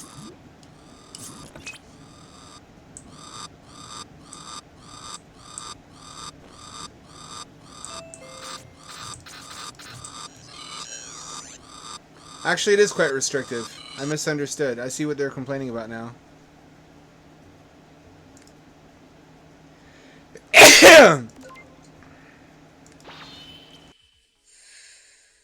That's not so bad. You just have to know what you're doing, which means they're going to fuck up a bunch before you figure things out. Also, you need to not use the hover. Oh, you know what I'm missing out on right now is the Portland Retro Gaming Expo, which has a $200 fucking admission fee. $200 fucking. The only reason I ever got to go is because I went on last day last year and they just stopped charging people.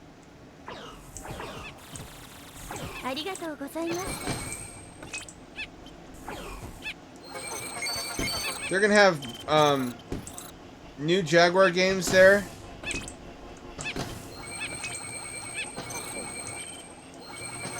Like the Towers 2 Enhanced Edition. They're gonna have new Homebrew 7800 games. I wish I could go. Maybe the answer is to go on last day again. It's just not worth $200 to me. That's like what my Atari cost. I can probably just pirate those games. That doesn't really support indie devs, but honestly, $200 to play demos, basically.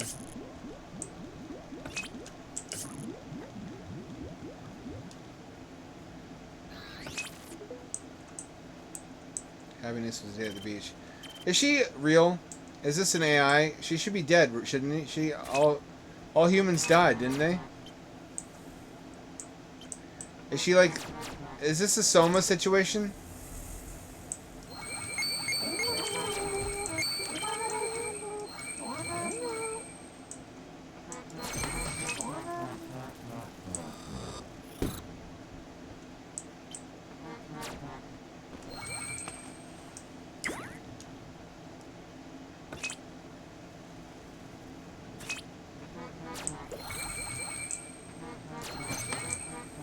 at you. These equal pink energy somehow. I'm not going to question it. Because I depend on it for my survival.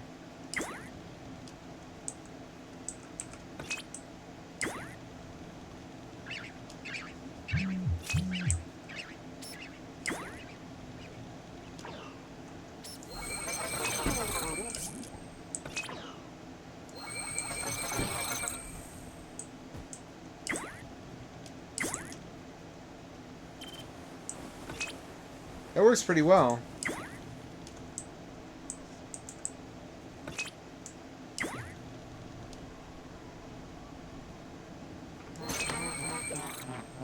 I should do more emulating, shouldn't I? I keep mentioning original versions of games that these are spin-offs of. But and I keep on saying we're eating good. We're eating good lately, aren't we? We got all these.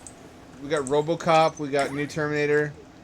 We got all these fucking great licensed games.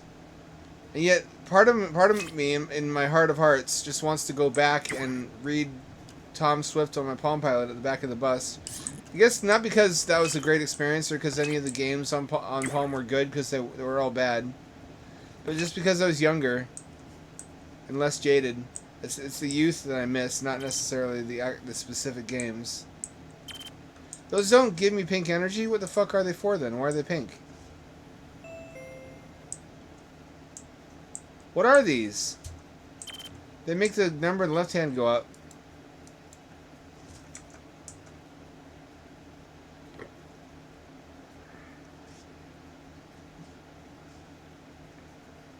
E to recharge energy.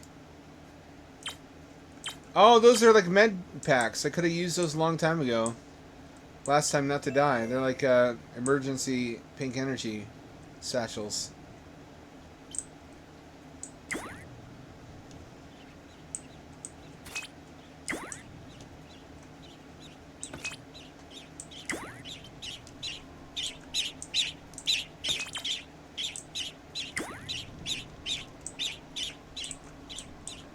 Oh fuck.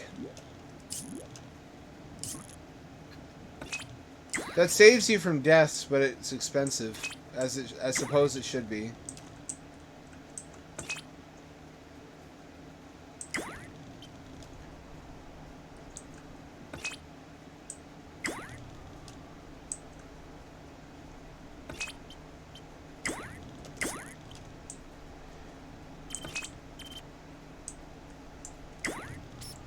Seems like we're gonna get to max gamer paradise at the same time where the real world is going down the toilet. Escapism is reaching its peak form right as it needs to be.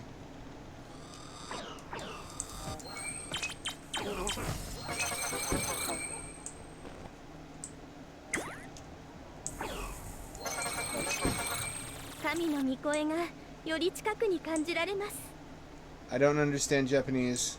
Oh look, it's one of those Pocari Sweat type beverages. I don't think that's how anything is spelled.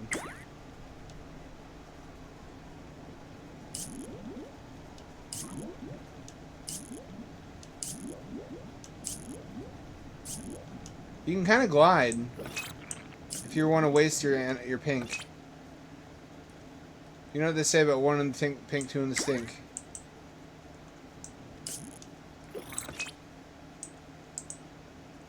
Oh, you get twin shot when your power is maxed out. Like in Zelda, when your health is full, you get the projectile sword.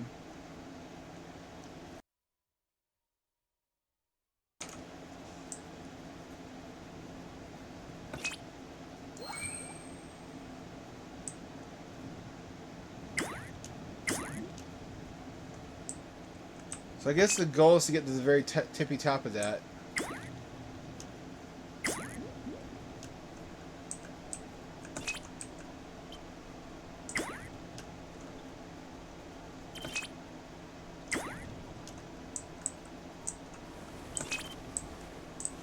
What am I getting at? I'm getting at some kind of truth about enjoyment. I think unlimited enjoyment is a monkey paw wish. Part of what makes enjoyment enjoyable is limitations. これもまた神のお導きです。 Like, part of what made TV fun was that you couldn't see whatever you wanted, whenever you wanted to see it. So you wound up watching a bunch of stuff you normally wouldn't expose yourself to. And just the experience of sitting and watching a dedicated device for that form of entertainment.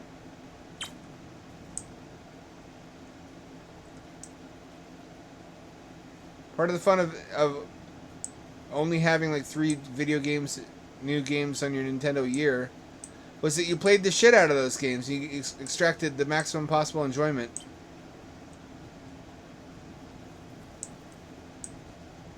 Maybe we're headed in the wrong direction. I think that's actually why a lot of new game systems try to impose limitations on you on purpose. Like the Playdate.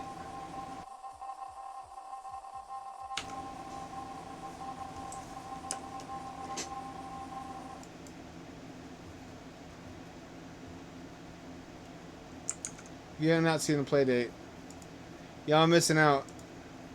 This is some stupid shit I would buy, but not this year.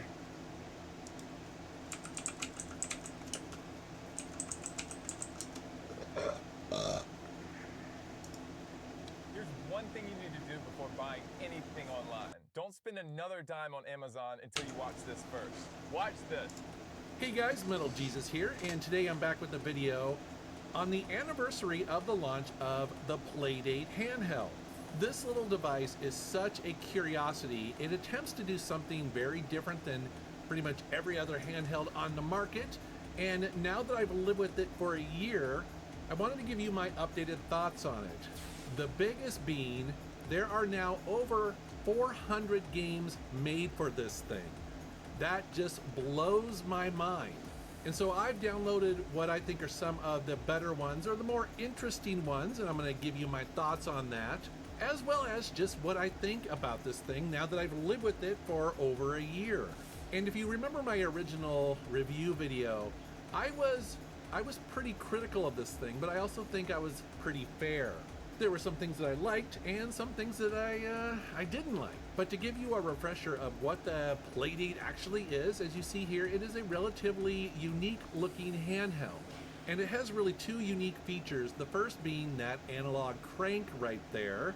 So not every game uses this, but a lot of them do, and essentially what it is it is just a new way of controlling certain games. And if a game is It's a designed knob, to it's take a spinner, advantage of it what I've can been be saying. kind of fun and unique, and again, unlike anything else that you've ever used. And I'm going to talk about some of those games in a bit. The other feature that I like decidedly much less is the screen. As you see here, it is only black and white, but it's also non-backlit. It's just reflective, meaning the only way you can really see it and use it is if you have a strong light source behind you. And I can't tell you how many times in the last year I've wanted to pick this up and play it, only to go, like, I don't have a light right behind me. Maybe I'm on the couch and the lights are dim because my wife is watching a show. It's impossible to use this thing. But I will say that once you are in the right conditions, the screen does look really nice, and actually the games look very sharp on it. Also, the build quality of this device feels very good. And it should, because this is not a cheap product. Originally, it sold for $180. However, because of inflation, I assume, they've actually increased the price to $200 right now. Now, that does include... Fucking insane.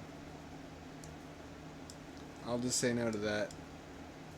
And if I was going to spend that kind of money, I'd get a McWill TFT modded Atari Lynx. Y'all ever see the Lynx?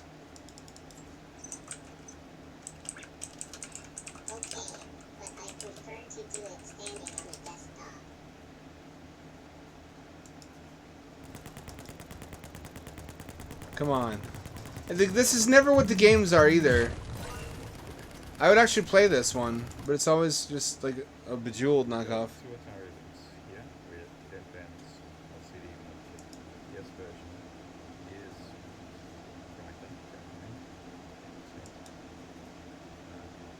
This is basically a must perform mod too, because the screen technology that was available in like 1991 or whatever when this came out was atrocious. There was so much color bleed, so much ghosting, you couldn't see what was going on. It didn't matter it was in color. And Game Boy was only slightly better, despite being black and white. Looks beautiful though. Where it does actually. I'm partial to the bottom design, because it looks more like the Jaguar.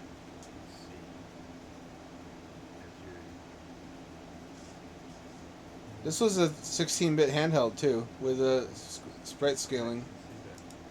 Yes version. It's still maintains a very sharp picture, whereas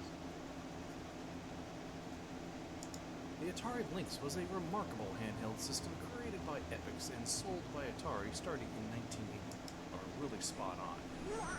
Atrociously low resolution. I don't know why they did that. It plays great and makes me hanker for, and jumping past the enemies is really the only way to get anywhere. Good graphics and sounds, but it's not really much fun. D-grade. The 3D roads, Tetris. The graphics are definitely interesting, but it can be tricky to get that piece exactly where you want it. The sounds are minimal, but overall it's not bad. B-grade. Action game where you play as a cop with a gun. The graphics are extremely detailed, but the gameplay is a little This is iffy. Portland I now. end up running into my enemies before I can even shoot them. Also, enemies take way too many hits. C grade. The Lynx is scaling. Look at this Looks great. graphics. The music is peppy and it's not too repetitive. This is one that I actually beat back in the day. B grade. It's got like a Mode 7 ground plane. Why are there always two soccer games on Atari systems? It also has a Anyway, Mode 7 this ground game has plane. some very detailed graphics. I like how the field uses line scrolling to give it a sense of depth. Line scrolling, I my did bad. find the controls to be a little confusing, and it makes for a less than fun experience. Like the floor in Street Fighter. Along the way, you gain special weapons like laser. This is a good premise for a Look at this game. monkey. This is the one I want to play, where you're an escape lab monkey with it wearing a MAGA hat. It's a neat parallax scrolling, but ear grating music and choppy scrolling. C grade. It's a lab monkey. Hard driving. Releasing A home other version animals. of Atari's popular Look at this. Flat shaded polygons on a 16-bit handheld in the early 90s. How? 3D driving simulator. And while it's a little slow, I'm really surprised at how well this plays. It includes the speed and stunt tracks, and the controls are okay, but they can be a little touchy. Sound mostly There was some stuff on Genesis like this, but not really as good. A grade. Ishido, The Way of the Stones. A tile-matching puzzle game fair and impossible. B grade. Hydra, right? An Hydra. Atari Games arcade game where you pilot a boat-style hovercraft that can fly. You have stolen It's a secret bitchin' object game. and must get it to the end of the stage. If you crash, your cargo will go flying out and be captured. Hydra. Name. I used to love this game. And is that really happening? That's really happening. My mouse is out of batteries now. I'm not having. I guess I gotta buy some new Eneloops.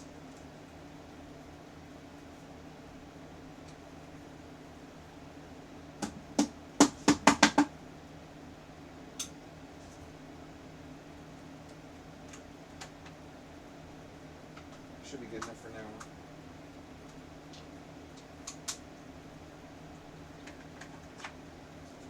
Then again, I've had the same set for 10 years. Hydra is bitchin'.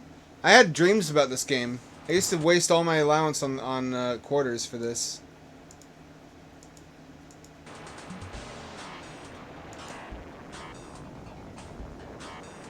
You're just a badass 80s dude with a mullet.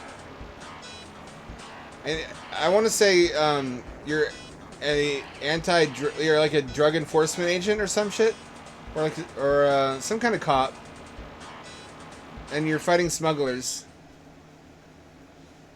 Because this is how law enforcement agents get around, I guess. The gimmick was that if you hit ramps at high speed, you could take off and fly. Because the boat had wings. don't think there were. Is this a port? Is this an MSX port? This looks like the arcade one. Look at the sprite scaling.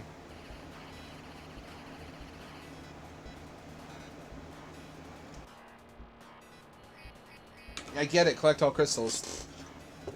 Distract me much. A textured line scrolling river. Like the road in Hang On. A little bit more sophisticated. It's animated, look at the water. There we go, that's the money shot. Just imagine if a boat could really do that. Wonder what prevents it. I guess because you'd have to get up to speed, and the wings would either tear off if deployed at that speed, or prevent you from going that fast without lifting up off the water in the first place. You'd also need some kind of air-specific propulsion. It would have to be an airboat. I guess that's just a float plane. It's an unnecessarily complicated float plane.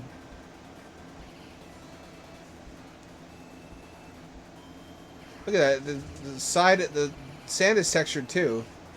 A lot of these games had untextured shit going on.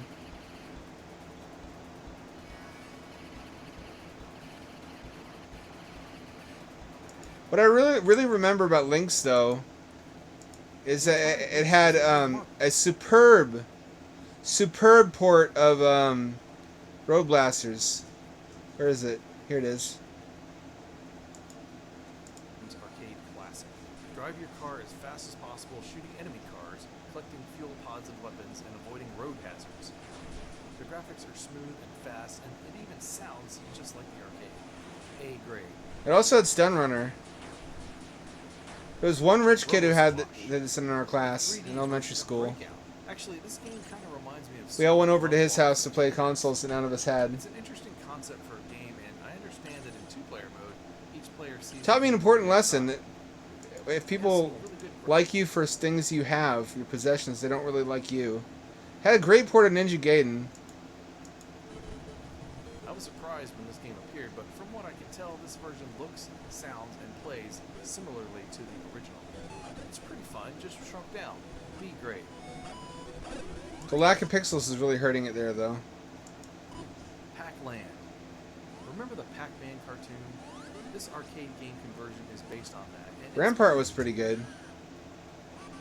They had this on Game Boy Color also. A game where you defend your castle and then rebuild it with Tetris-like pieces. This is probably the best home version of Rampart. The graphics, sounds, gameplay, and even voice are spot on. This was a lot of There's fun. even cutscenes not found anywhere else. Had some Amiga games also. The music, control, and gameplay are okay. Basically, what you do is travel from left to right, punching enemies. I mean, I'm sure there's more to it, but that's as far as I've ever gotten before I die. This would be a This is actually more of a Metroidvania. You go on. Most of the game is underground. see if it weren't for the amazing graphics. B grade. It did look like $1 million though. That's what everybody wanted it for, just the parallax scrolling. We were all like Lilia once upon a time. We were whores for parallax scrolling.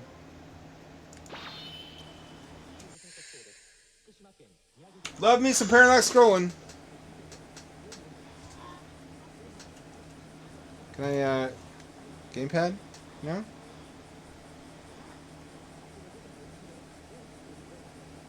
I can gamepad. Where did they vanish? What happened to the sparkle that once possessed? Why are you getting philosophical in my Robot Bunny game?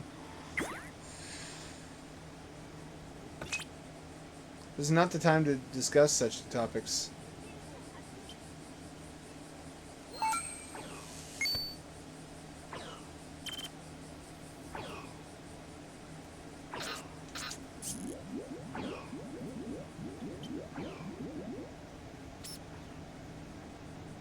You get thrusters. Well, I already fucked up.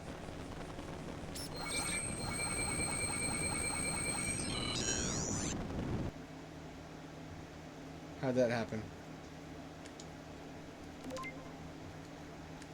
See, he uses the A button in the menus, but not in gameplay. It's weird.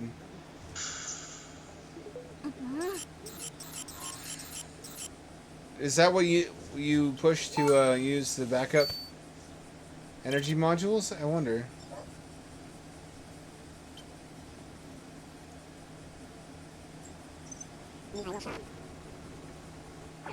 Got me thinking about Palm Pilot again. I think the reason the Zodiac didn't succeed is because there weren't any fucking games worth playing on Palm OS. They had to fund a bunch of them. There were ports of games that appeared on Java phones and Symbian. Symbian had a lot of good games. You could make a Symbian handheld, and they tried to. That's what the N-Gage was a Symbian-based handheld. You couldn't make a Palm handheld, even though they tried to, because there weren't fucking any good games on that OS.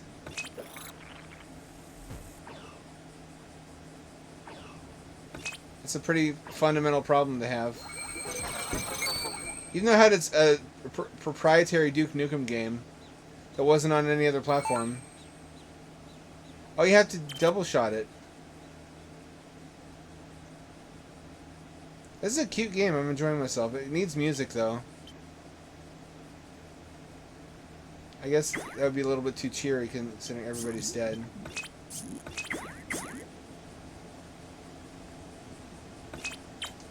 Yeah, okay, the A button is indeed what uses your energy packs. I understand now why that's not jump.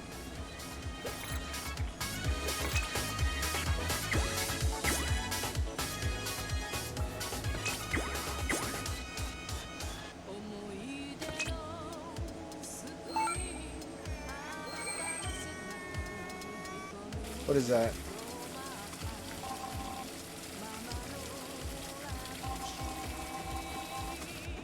You can take a shower. Oh, it recharges you.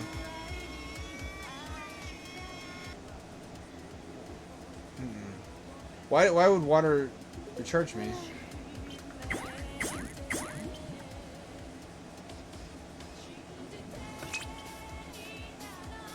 There's also fall recharge.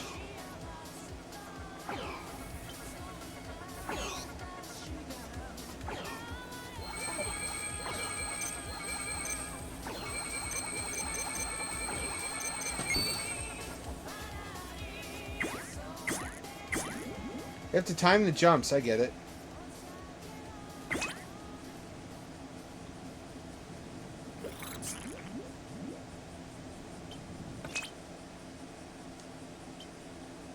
There's a slide and... Oh, I missed the code cube!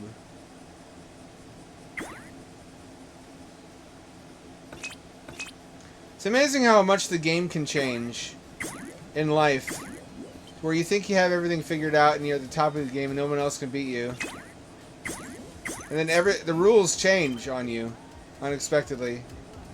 It's like learning how to be awesome at Smash Bros. Melee and then the Wii version comes out. That's why everybody still plays Melee. But also, once upon a time in the gaming industry, they thought the ultimate that everybody wanted to play was arcade games at home.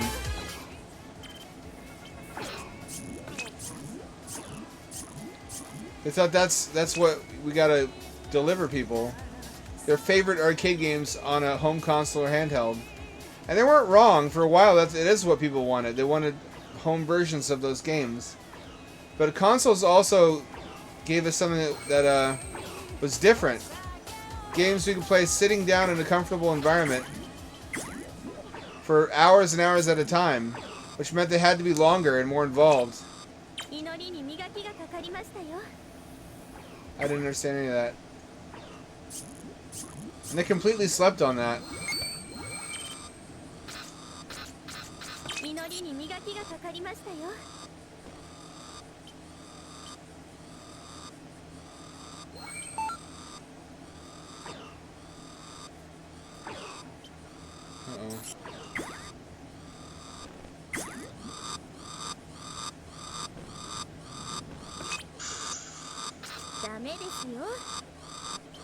Recharge me!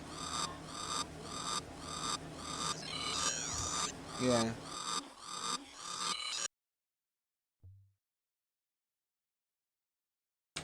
Symbian. Oh, Symbian? Is that something different? Symbian had a lot of good games, actually, because it was quite powerful. Had some of the earliest decent textured polygons on the handheld device. People forget N-Gage had like polygon first-person shooters like Red Faction. It was no slouch. It was technically more powerful than Game Boy Advance.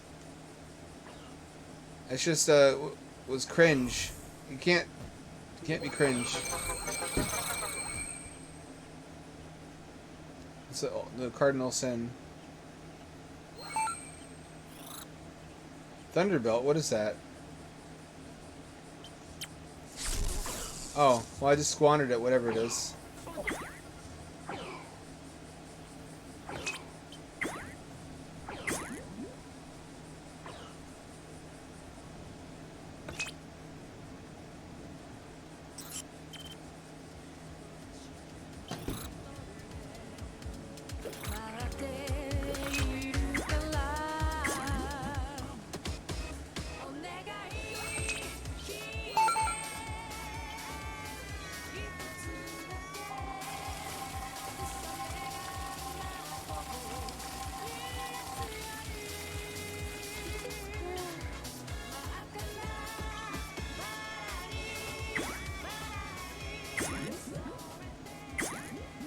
Wow, holy shit, you get a lot of air with that.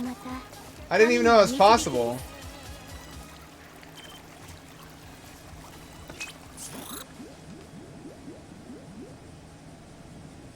Holy shit. Rub it, rub it, rub it.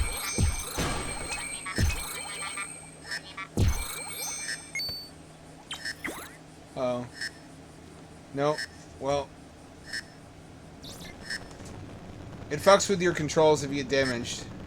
I don't know how I feel about that. Yes, I do, actually. I can't even...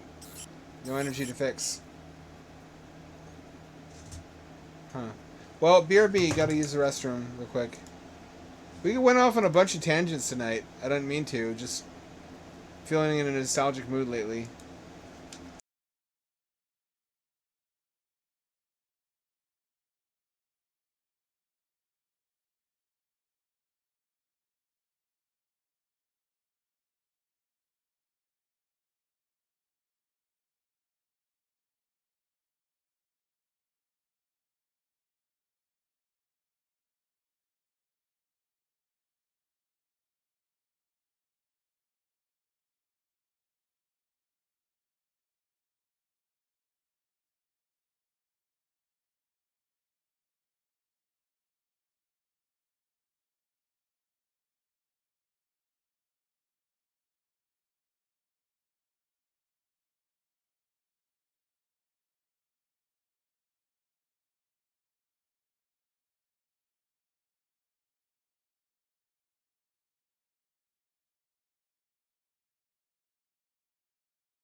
We have been joined by a kitty cat.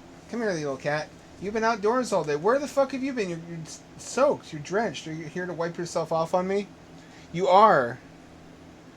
Hello, little squirrel. A little darkness demon. So I was on a dating app earlier today. I know that's my first mistake. And I met... my profile said witches cut to the front of the line. Because I'm looking to date me some witches. And because witches are bad bitches. And One of them proudly proclaimed to be a practitioner of witchcraft in her profile. And I'm like, oh, interesting. Gardnerian or Alexandrian? She's like, what? I'm like, Gardnerian school or Alexandrian school? And she's like, neither. I'm like, oh, so you're a Thelemite. And she's like, no, I'm not a Thelemite. And I'm like, oh, well, if you don't practice any of those, what kind of witchcraft do you practice? And she's like, it's a kind I made for myself called circus magic. It involves putting on a performance of emotions. I'm like, oh, it's like an OC. It's like your own. It's like witchcraft for people who never looked into what witchcraft actually is or entails. Which, I mean, I understand even Wicca is LARPing. But inventing your own form of witchcraft that's nothing to do with Wicca is like another level of LARPing on top of that. You know what I mean? I didn't say this to her because, you know, she's attractive. But, I have so far not met a witch under the age of like 40 who understands what witchcraft is supposed to be. It's just like an aesthetic for a lot of spooky bitches. I'm not the cops either. I'm not the witchcraft cops. I'm not here to tell them say who's a witch and who's not a real witch. But as a connoisseur of spooky bitches, I took it upon myself to investigate what their beliefs are supposed to be. So when I meet one who's actually like for real, insofar as it's possible to be real when it comes to something like witchcraft, she'll be impressed that I know about her belief system. So far that has not worked out for me because none of them, except for one, actually adheres to that belief system.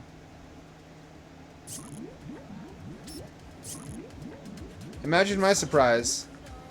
I bothered to learn bullshit for nothing.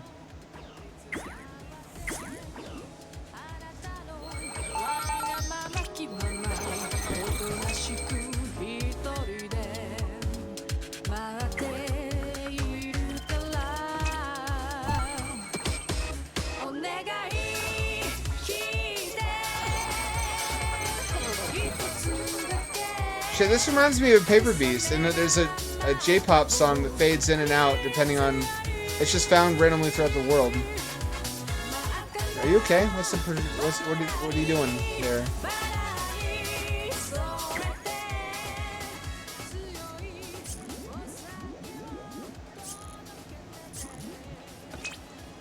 That does sound fun. You got to take. Did they do sex magic? That didn't sound like a fun household, actually. Maybe. No, wait. The Gardnerian isn't Aleister Crowley, right? Crowley was like a. Crowley invented his own shit called Thelema.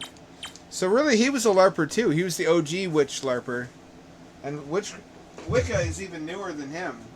Thelema predates Wicca as we know it. Crowley was like 1800s, and Wicca is like 1940s to 50s, I think. This is probably not precisely accurate, but it's probably pretty close.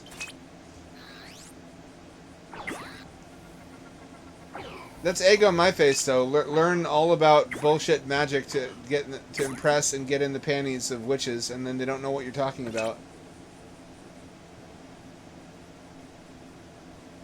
See, I did all this research for an article, and I've forgotten it since then. That's probably in my article. I know Crowley did a lot of butt fucking. He was really just into men and climbing mountains. Crowley had two great loves in life, and one was sodomy and the other was mountain climbing.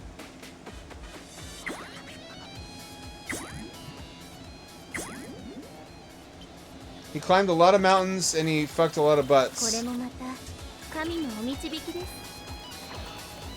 Which, I mean, fair enough. Follow your bliss.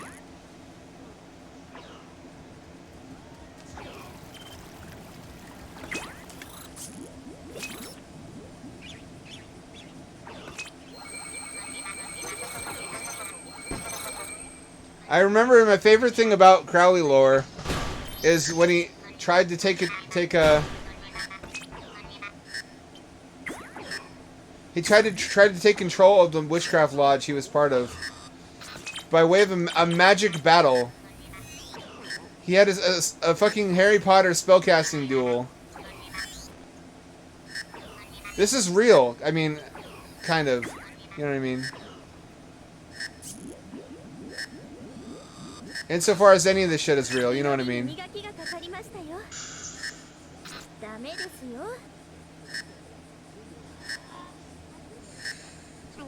So if you picture it, it was like two dudes wearing ornate robes, wiggling their hands at each other. Like, remember this South Park psychic battle?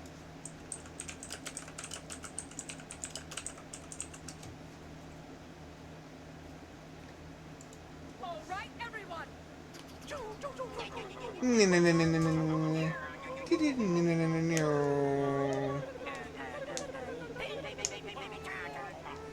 goodness, what's going on? Stand back, mother. We're having a telekinetic battle event.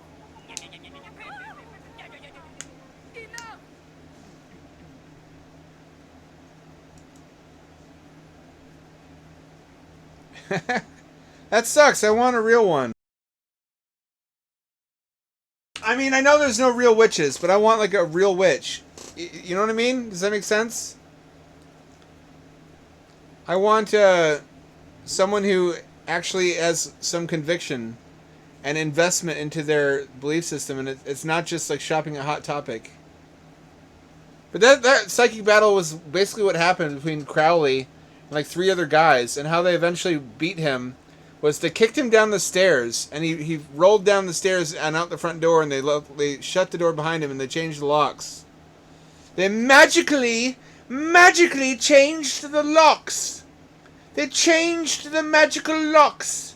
And therefore he could not enter the building, and he was kicked out of their club because of all the sodomy and trying to take it over the organization constantly. This is a fun one. This goes back a long time. This was this is like 2016, 2017. This is not my Janus VR exploration video because I did a better job than Vinny. I showed off the stuff better. Janus VR is defunct now. It's scrapped. This is what came before VR chat. It was actually any good. It was big for a while. In the very early days of VR. This is Janus VR, including plenty of weird shit that I can show you guys. Oh, okay, this is normal. As you can see, just VR chat. So, cool thing about Janus is that we have That's our what it own was. portal. Witches are very charming people. They're very fun, eccentric individuals. You see who's live. And you get an automatic like +10 with them if you also dress spooky and you know something about what this shit they're supposed to like. They counted on no one else reading up on their beliefs because they didn't do it either. Oh my god, it's one of my songs. Dude, there she goes instead. I know all about the pendulum. They use a pendulum in the same way that you or I would use a Magic 8 ball.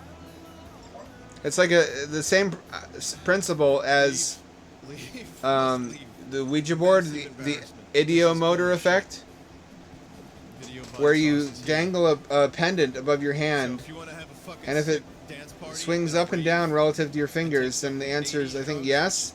Horizontal is no. Or it's like, so then clockwise is like maybe, and then counterclockwise is check back later, something like that. People, I don't know who made this particular room, but they were kind enough to make it. I'm not in my 20s. I can't do eyeliner anymore. I just have to take. I still have to take good care of my skin, which I never have before. I now use moisturizer, which is pointless because you have to do that consistently, like in American Psycho, to realize the benefits. If you've ever seen a dude who I've made a huge mistake. consistently moisturized their face for like decades, it really shows. There's this one guy who's a Tesla YouTuber, and he's 50, and it looks like he's like 28. If I had known how... Oh, there's the dancing cactus. Mr. Cactus Stash. Vinny, please. You don't know how much I need this. I said three things over VR chat. Number one, I don't think it's based in Unity, is it? It's like XML based or some shit. Number two, it is XML based, so you can technically define an entire web page just with a text editor.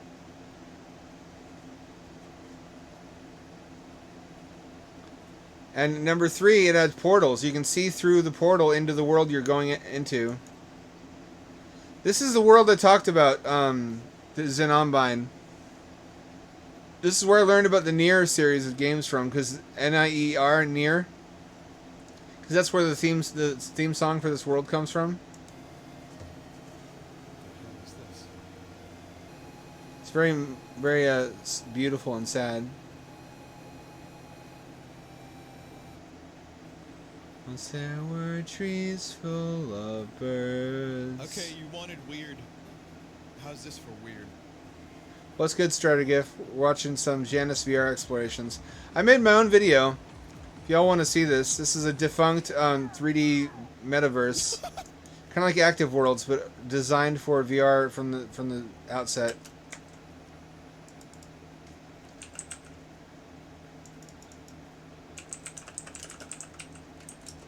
Here's mine. Janus VR exploring the CD depths of the 3D internet. I show basically all of the worthwhile worlds in the span of 1 hour. This is me playing on my CV1. I think this is a town from Resident Evil 4, or it's a mashup of assets.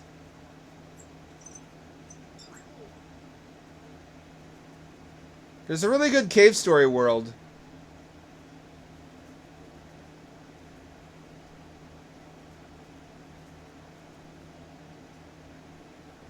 There's the Mega Man skyscraper.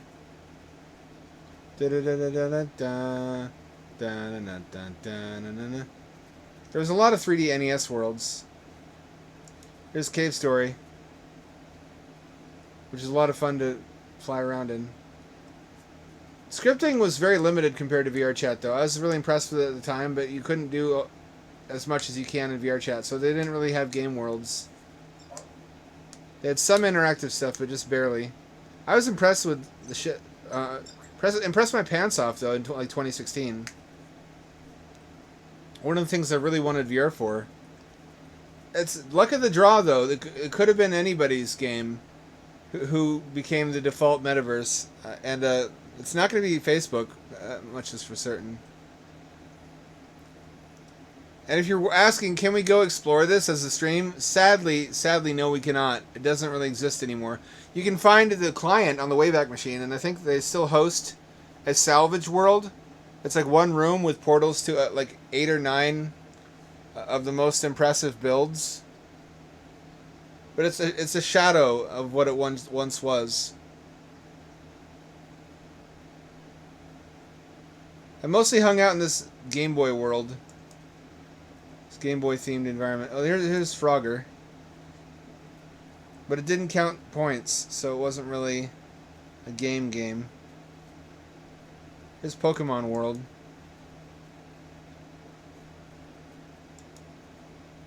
Here's the 8chan Mall. That's right. Back in 2016 and 2017, which is the year that VR chat really took off, 2017, 8chan made a shopping mall world. And this guy, Anonymous, I know him. I've been his buddy for many years on Steam. He's having medical difficulties now. It's unfortunate, giving me anxiety. He was one of the only people to open a fucking avatar shop. He's always been active creating content. Pokemon churches. Got Sans Undertale with long arms. Why his arms so long? Why Sans Undertale? Why your arms? Why are you like that? Why are you like that, Sans Undertale? There's everybody knows about the Virtual Boy worlds, like this water world from Virtual Boy. One of these is somewhere in here. Yeah, they've got Mario Tennis, Virtual Boy. You can't play it. See, if this was a... I guess this one's supposed to be interactive. I've never gotten it to work. And I never will again now. This is defunct. This is the only remaining evidence. When I saw that Vinny only did a cursory glance for his stream, I was like, somebody has to document this because this is not going to be around forever. Even by this point, which I think I played this 1 year after its debut, it was a ghost town. Everybody had moved on to VR chat. There were a couple of competitors. There was AltSpace VR, Neos VR. Resonite is a new one, which is destined to just become another VR chat. I mean, Janus VR. Because nobody's fucking moving on from VR chat. It's got a stranglehold. Because people paid like $10,000 for their VR chat avatars. It's the new Second Life. It's to our modern age what Second Life once was. People are really invested in it. I like the aesthetics though on some of these.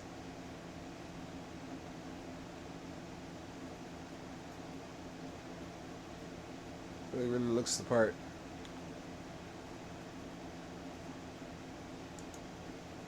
Here's, I guess, a city. Oh, it's the GTA 1 city. I forgot about this. Somebody imported the entire Grand Theft Auto 1 city into Janus.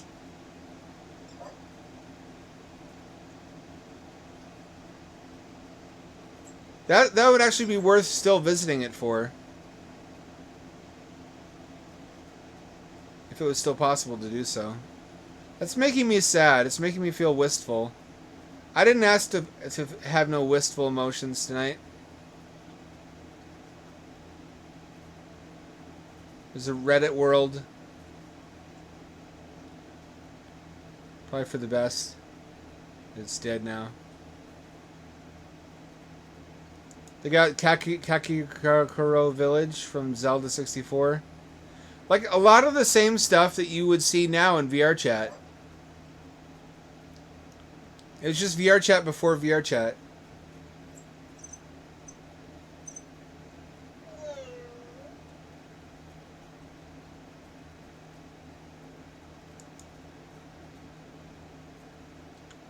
Various Pokemon worlds.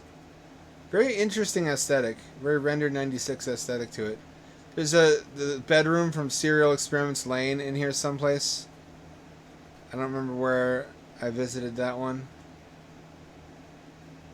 There's a Tron world.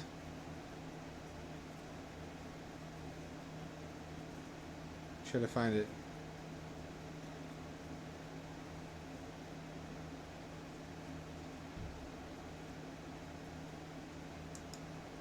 There's this Game Boy world where everything is Game Boy textured.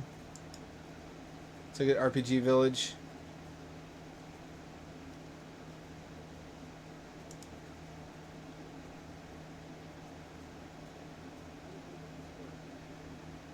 It's really quiet because I just begun recording myself, so I didn't.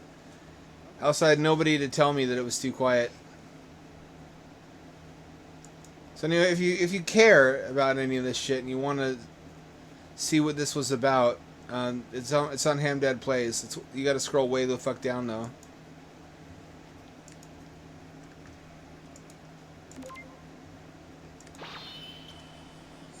This is more challenging than I gave it credit for.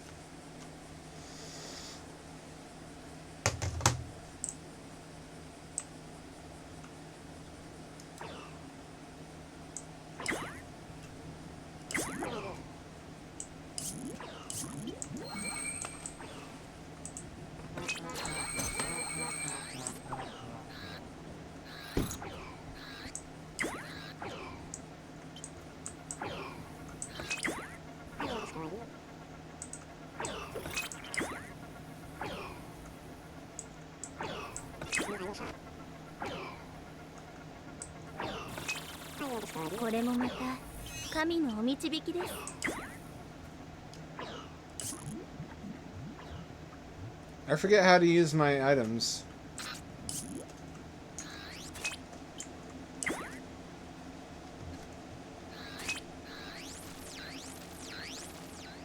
Crypto signal.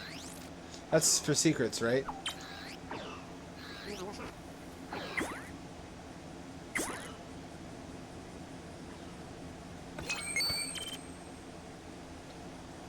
Ancient Chinese secret.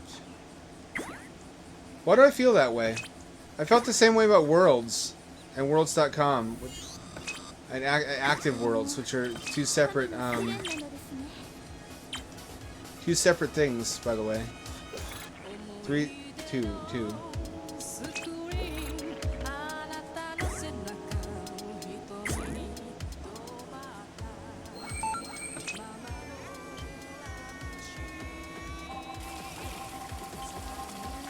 This is handy.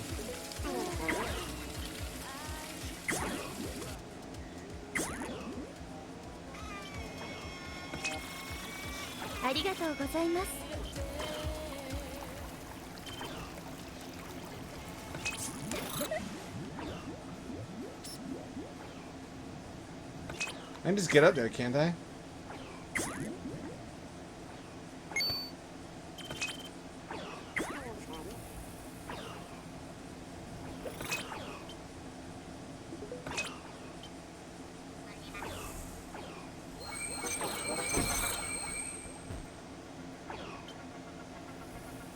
Where do they shoot from? There you go. The biggest danger to me so far seems to be malfunctions caused by damage, which can impact my ability to control my guy.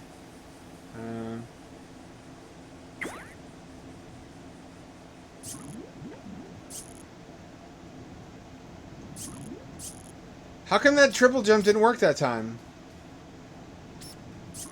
That's bullshit. That is bullshit. That is BS. Why does that not work?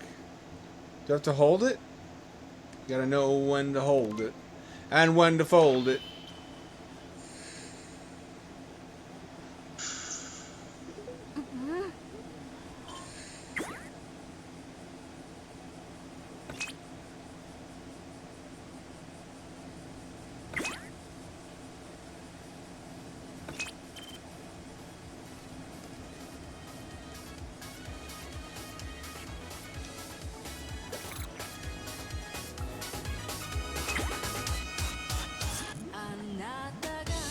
No! There you go.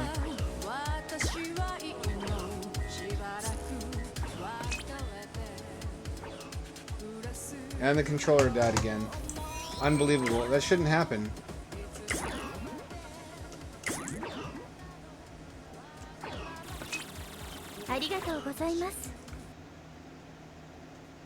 E to recharge energy.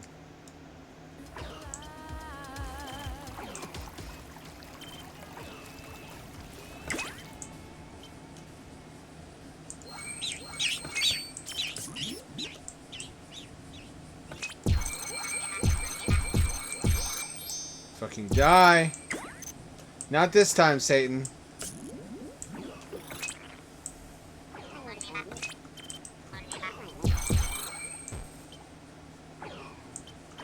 Having the music fade in and out like that is kind of dreamlike.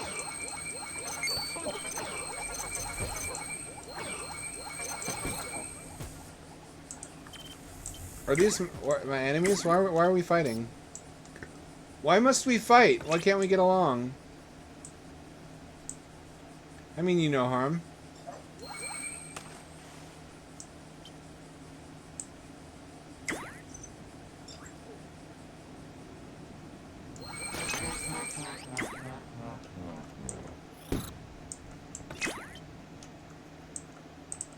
Come on.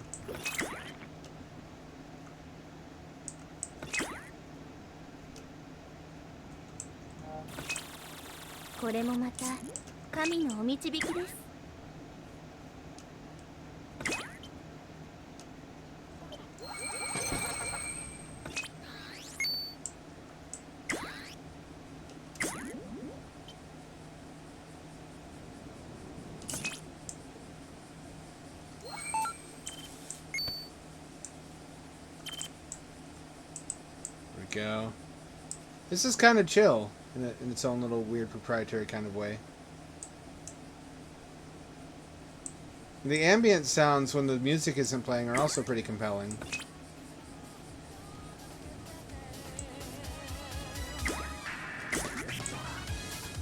Seems like the sort of game that people are going to retroactively decide was actually brilliant in video essays in about a year from now.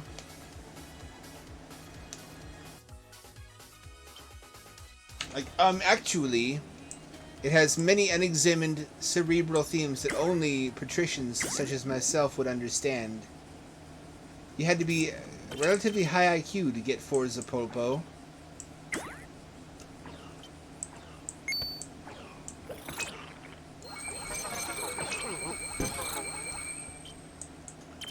There we go.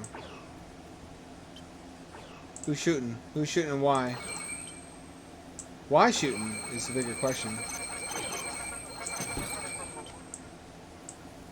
There we go.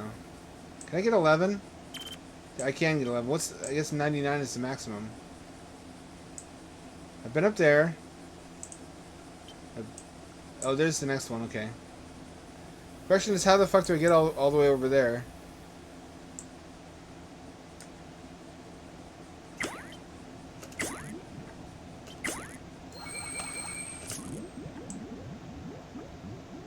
Oh, it's actually considerably easier than I had anticipated.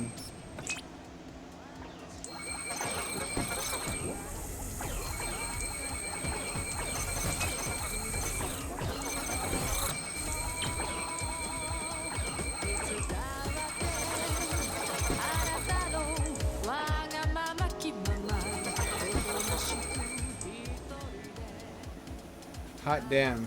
That went better than could be expected.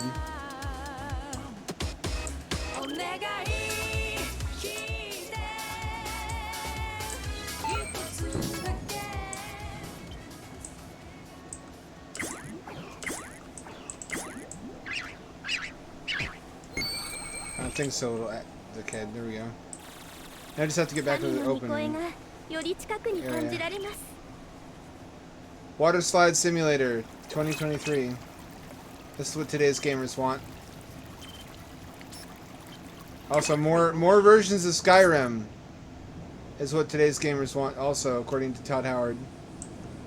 Why y'all believed him about Starfield after getting burned on the version 11 of Skyrim is anybody's guess.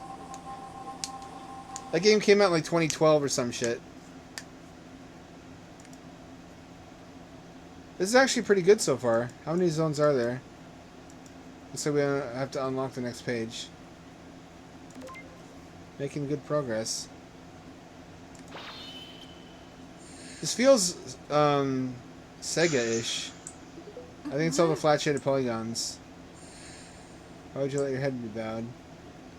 What, should it not be? A go-go. Uh-oh.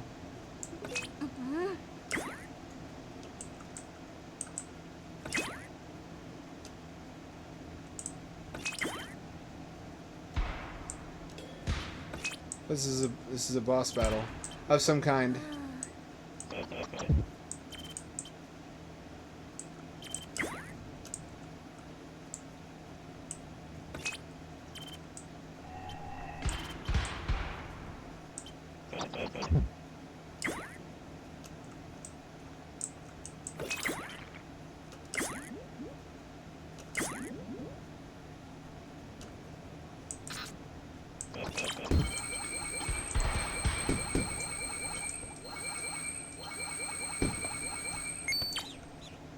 Pretty fun, actually.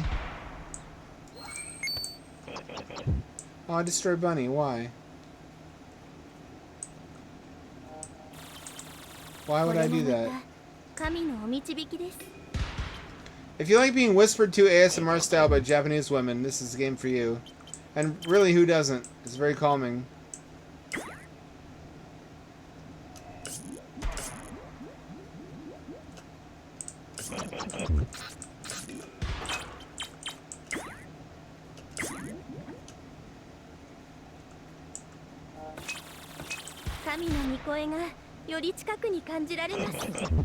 What a helpful sign.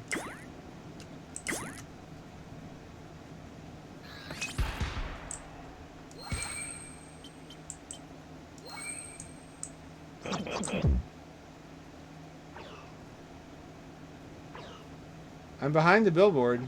Now what?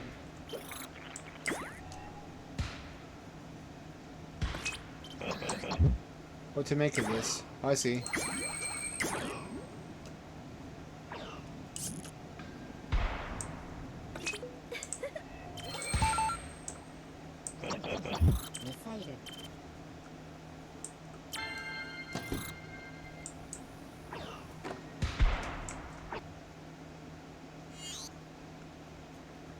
Right click to use power up.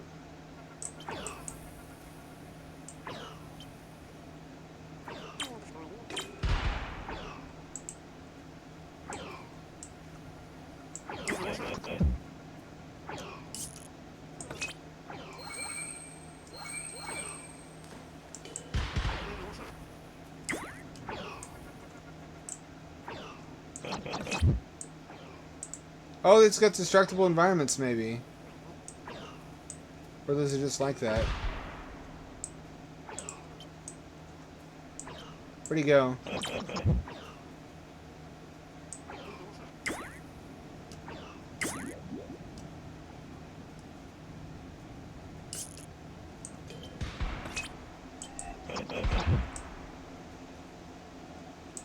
Is he shooting from someplace? Is there anything? Is there a guy here I can kill? There he is. Oh, that worked. Okay. That was part of his body, thank God. ありがとうございます。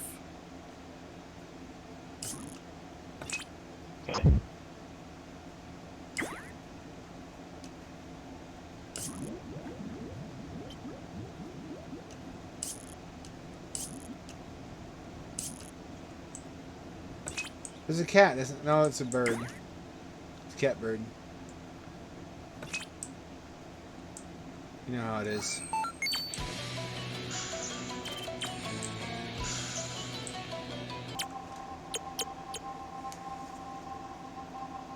That's kind of rude, grading me like that. You don't know what I'm worth. Neither do I.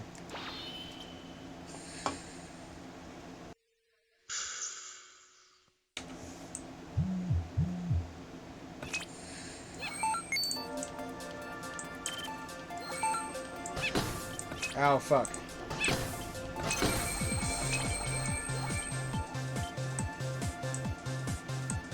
Did I get the power up or not? Got music now.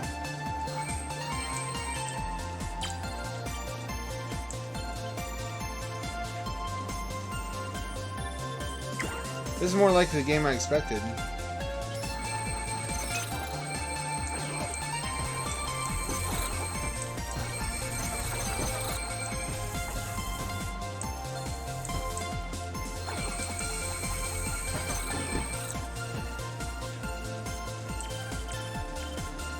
I got health back from him, like the fucking Doomslayer.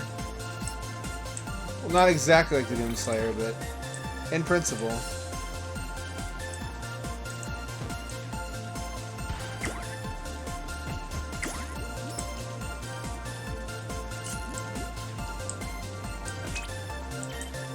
They're nuclear rabbit turds.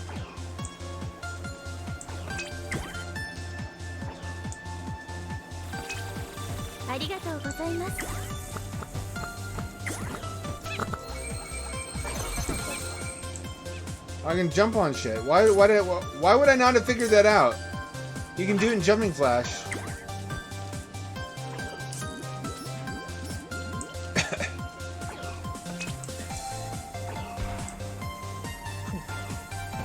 And hop on pop.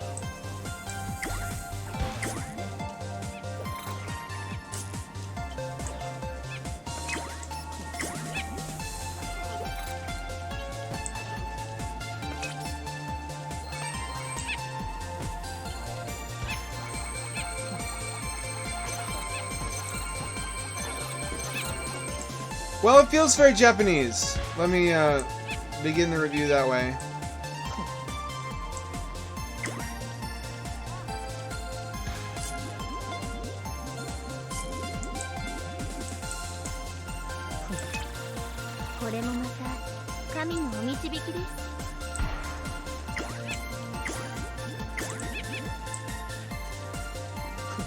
tricky and it's fun.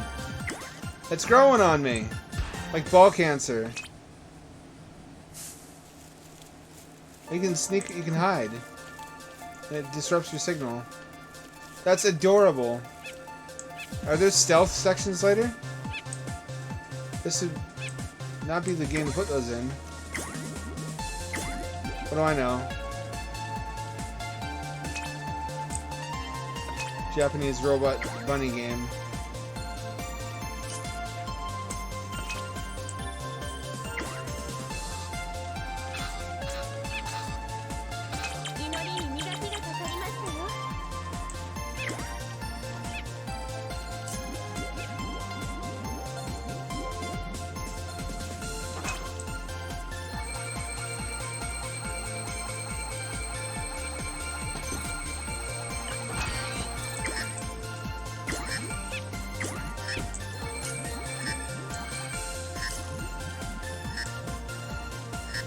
I'm uncontrollably drifting.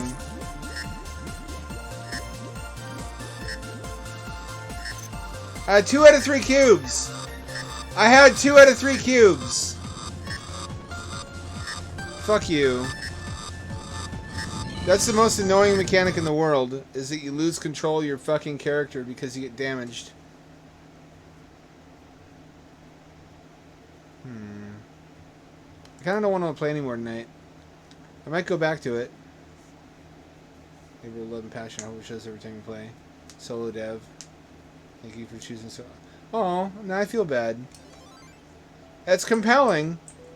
The meaning of this is the most cryptic part of it. There's a menu option that says the meaning of life, and it doesn't let you know it. Maybe that unlocks after the game is beaten.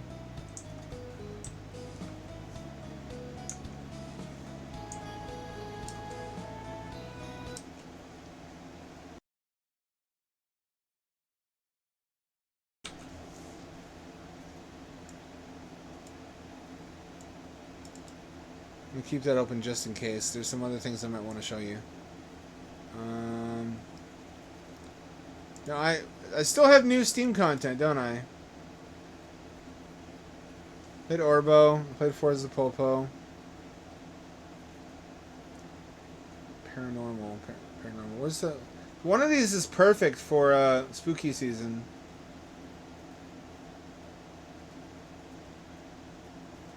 Here we go. I'm going into this absolutely blind. Hold on. Speaking of which, it's going to ask me for my personal information in a second. Any minute now.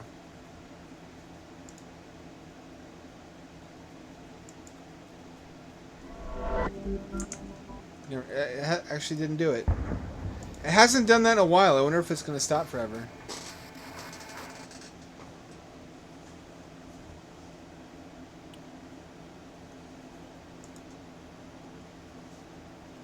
Paranormal records. How paranormal could a record be? I suppose that's what we're here to find out. It looks well made. Good production values, which guarantees nothing these days. Anything can look pretty good in Unity. I mean, Unreal.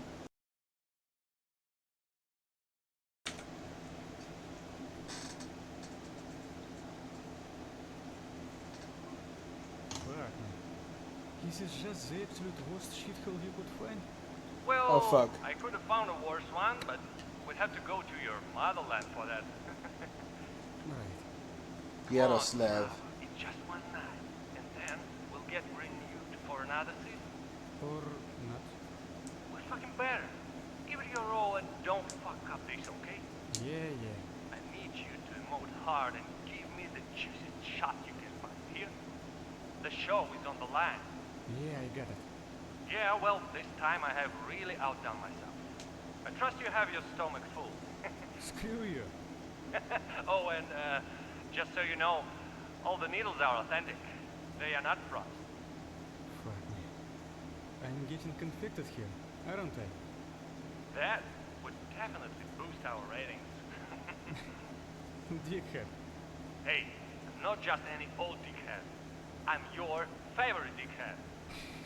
Okay, that's enough. All right, I can walk. I gotta go now. Hope you I make can it walk and through the talk. night and emerge with some mind-blowing footage. I'll try.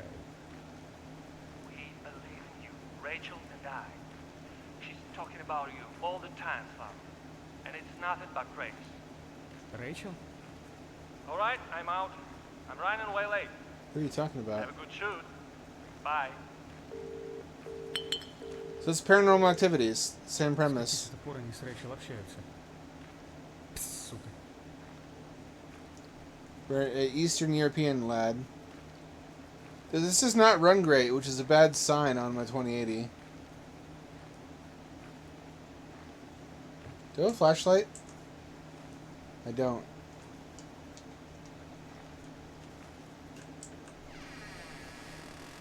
So I can control the game with...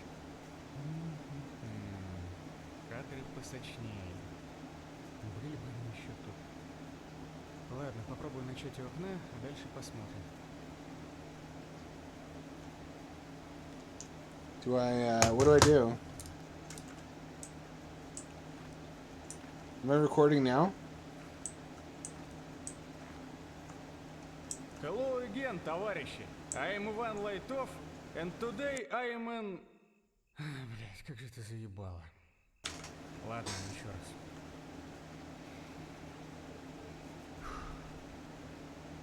Hello again, товарищи. I am Ivan Лайтов, and today we are visiting another wonderfully gloomy place in beautiful Oregon, the St. Thomas Asylum. These walls have witnessed unimaginable suffering, and there are still secrets to be discovered here. Tonight, I will stay here on my own, lock it up and alone. So how about it? Is everyone ready? Then it's lights off, fear on! So it's that kind of show. Or maybe he's a YouTuber. No, he said it's renewed for another season, so it's got to be either Netflix or network TV. Oh, hello there. Looks like tonight it's going to be just you and me patrolling these halls, my father, товарищ. Do you mind if I take a look around? Thank you. This is cute. It's got a lot of personality already. Can I turn on VSync? I don't want to... No, I can't fuck with settings while the game's going, apparently. This is displaying really strangely. It's in 16 by 9, but the UI, the heads-up display, is in 21 by 9. It's hard to describe. That's the shittiest flashlight I've ever seen in a horror game. That's a trope of the horror genre, is the flashlights never work well. They're always weak and they run out of battery really quickly. It's an alt timeline where flashlight technology never got very far. Блять! Сука! That goddamn crow almost killed me. Damn. You son of a... Get out! Нахуй!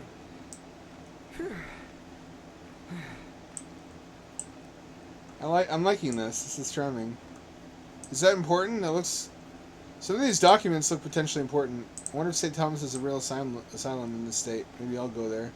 Wouldn't that be a good thing for the channel? Play the game and then go there in real life and die in real life? If you die in the game, you die for real. You shit your pants in the game, you shit your pants for real. You come in the game, you come for real. Did you see that? Did you see? The door has opened, all by itself. Let's investigate.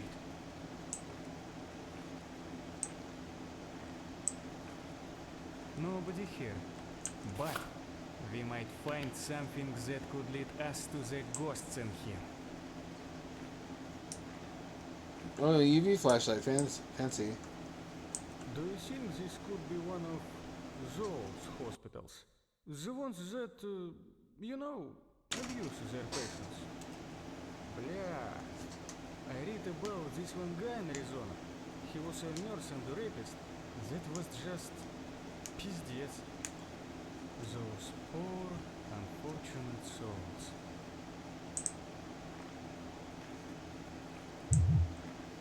What am I looking for?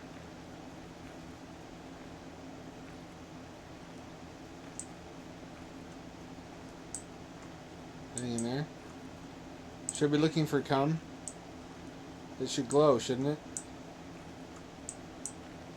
Even without the flashlight, mine glows. I don't know if that's because it's super fucking potent or because I've been hanging out around the power plant too much. I assume that means it'll be like Michael Phelps tier swimmers who are super fast and have great endurance.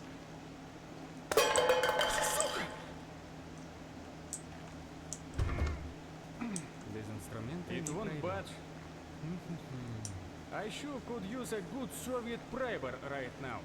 Place your bets now, товарищи. Will I find one here or not? I always wanted to do something like this. The thing is, while ghosts are not real, tweakers are real. Did I do that? Was that me?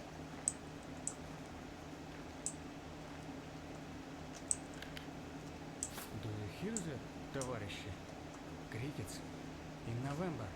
I don't know if this is normal here, but back in the motherland, to the... I guess I better keep away from that window. Fucking crickets. I don't know the significance. Spooky crickets, I guess. If I actually put together a live streaming kit so I could actually live stream something like this over 5G,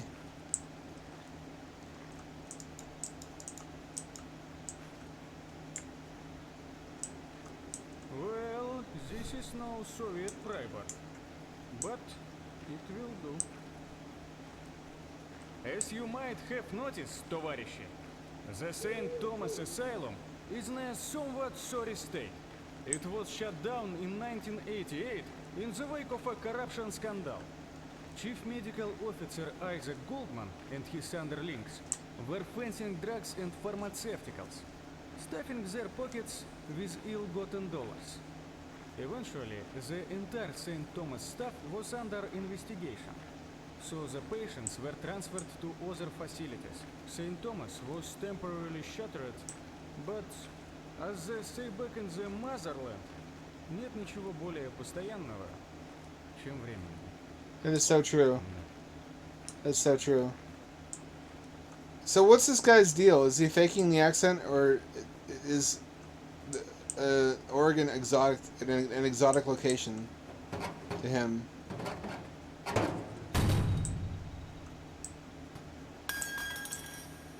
Single-use item bullshit. Where's my pipe? Don't drop that, idiot. I guess it's pretty rusty.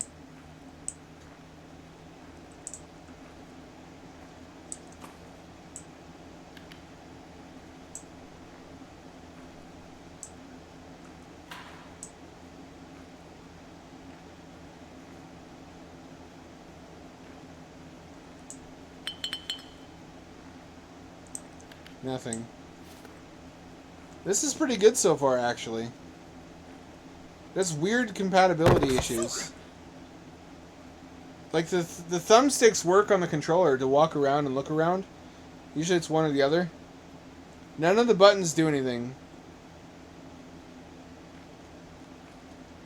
None of the buttons are mapped, but I'm using the controller right now to walk and look.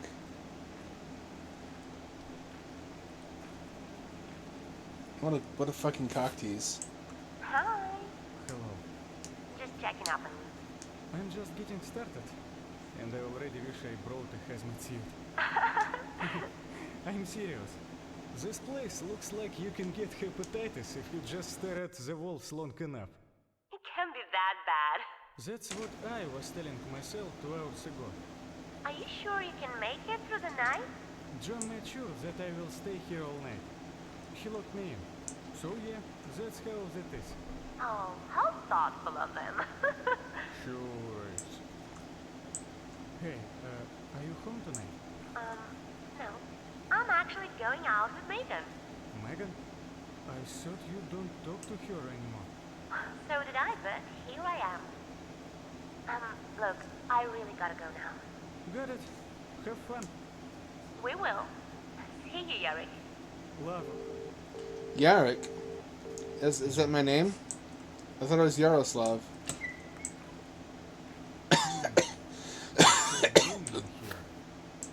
Well, товарищи, now is the time to tell you why I came to this asylum of all places. You see, over the last 30 years, people have been disappearing in this hospital. Dozens of them, maybe even hundreds.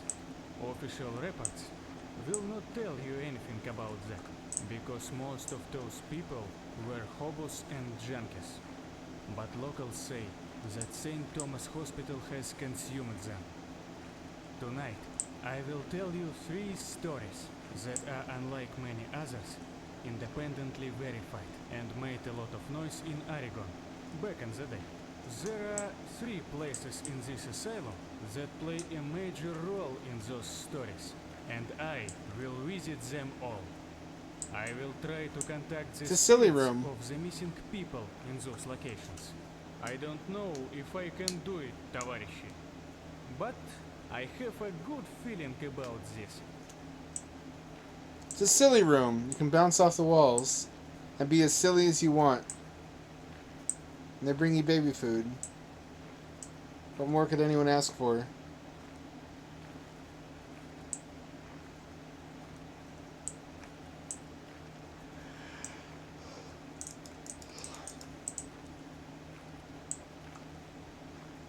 In here? Is there a button I'm supposed to push? Or... Oh. There we go. It happened in the summer of '96 in a small town not far from here, called Greywood. 2 twins, Stan and Max, went out for a walk one Sunday morning, perfectly normal for 2 10-year-old boys. But they never came back. The whole town went out to look for them. They were looking for weeks, combing the area inch by inch, but they never found anything. Until one day, a girl came to the mother of 2 missing boys. Girl's name was Lisa. She was their neighbor. In tears, the girl told the mother that the boys haunt her dreams every night. She said that the boys are scared and they want to go home, but they can't find their way out of the abandoned St. Thomas Asylum. Abandoned. The townsfolk came to this cursed place, and in this very spot they found a cap that belonged to one of the missing boys. Today, I will look for clues that could help me uncover the mystery of twins' disappearance. That's unusually warm. Look, товарищи, look! This teddy bear is warm. And, just so we're clear, it is currently the 10th of November. Could this be a spirit? It might be. I don't know for sure, but let's try talking to it anyway.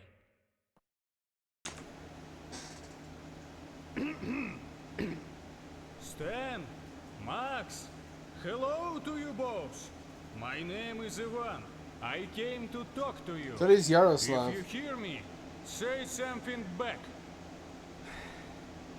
Stan and Max. Oh.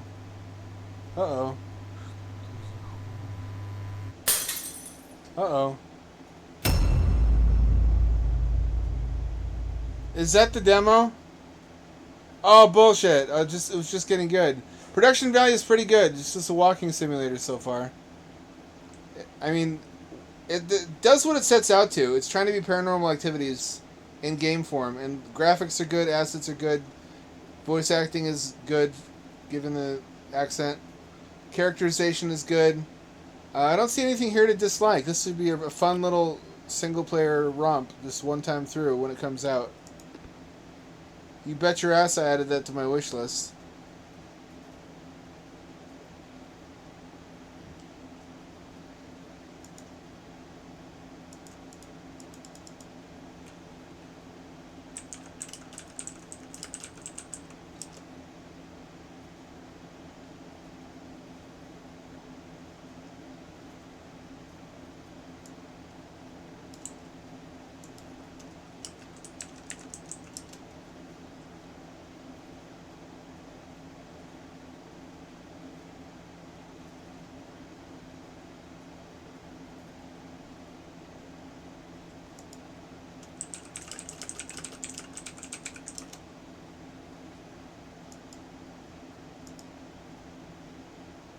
It's in here somewhere.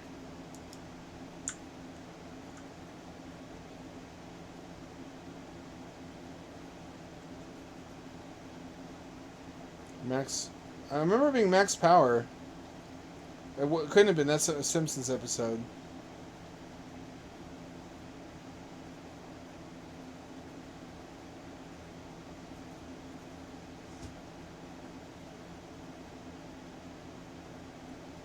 Like max alpha, alpha max.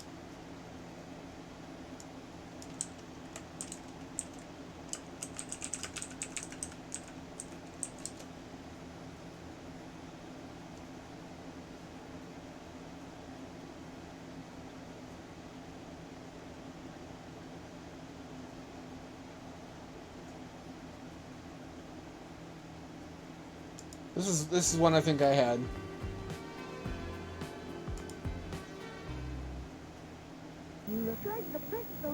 Here's Robot, a robot you can program to perform 8 different functions. Go right. You can control Robot with your own voice. Robot, I said left. He'll obey your command. Even in the commercial, it doesn't work right. 4 AA 2-9-volt M2T batteries not included. Mission accomplished. The first satisfied. Yeah. Robot, a voice-activated robot. New from Tommy.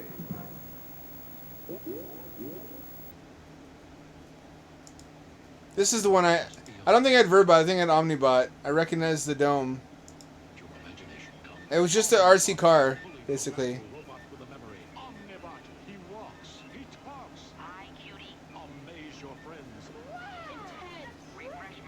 Intense. There ain't no girl's gonna be impressed by that.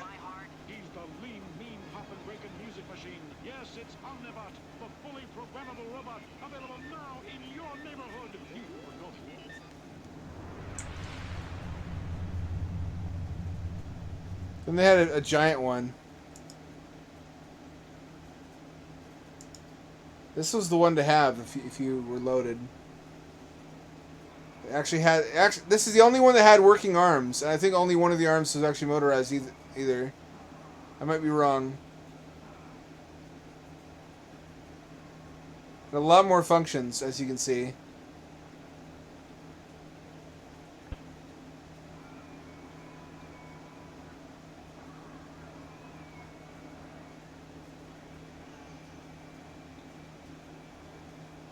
This was cool shit in the 80s. Can you imagine? Yeah, I remember Chopping Mall. That had, I forget what the name of the actress was, but it had her tits in it, so it stuck out in my memory. Had an actress I liked at that time. She was in a lot of horror films.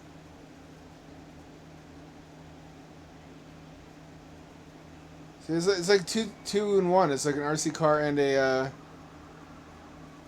Armatron. Even though that's all on gears, there's only 3 motors in that hand, an arm. One that rotates, one that opens and closes, and one that rotates the arm.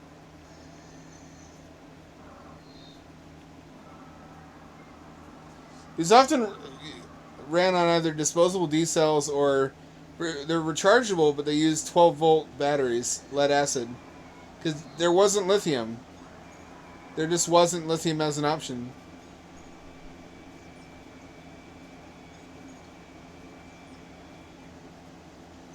Just imagine how much a 1980s 10-year-old nerd, I was younger than that, would have fucking jizzed his pants over that.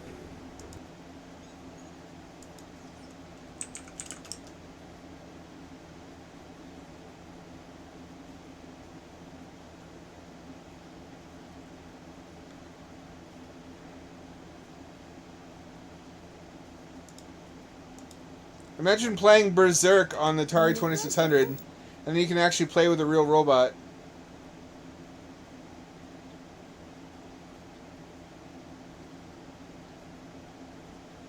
There's more of them.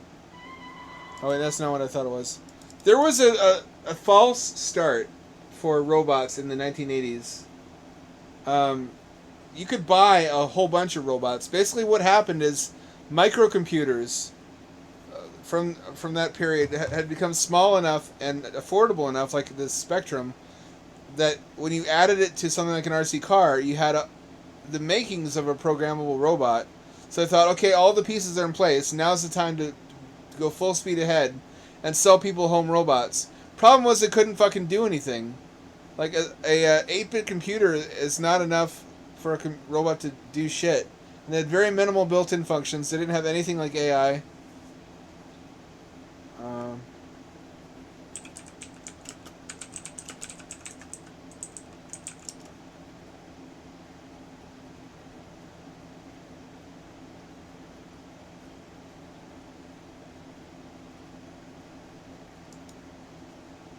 Yeah, this is the one, I think. With alphabet cereal, you can win this robot. Congratulations. Wait for me. Thank you. What's it called? Begin game. You are out. It's the alphabet's robot instant winner game. No, It didn't do any of this shit. That's somebody talking through the intercom. You could talk into the thing and it would come out the robot. It heavily implied the robot was sentient. 50 kids win. Or you. If you look inside specially marked boxes of post-alphabet cereal for 2 laser stickers, one could say you win a Max Steel. Or Max Steel, that's the fucking robot. God damn it, I couldn't remember.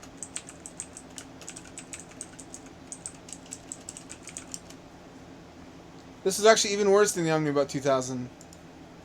Because it had less articulation in the arms. with alphabet cereal, God damn it, I don't want to watch the same one again. There were some, most of them are toys.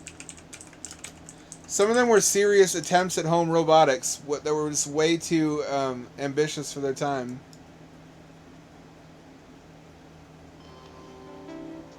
Kevin, your work is really improving. Are you getting some special help? It's Newton. He lives with us now. Who's Newton? We're really dead. I enjoyed it. Hey, excuse me a minute. I've got to call home and see if everything's all right. I thought the kids were staying with your folks this weekend. Who's watching your house? Newton. Who's Newton? Who's Newton? Juice Newton, the band.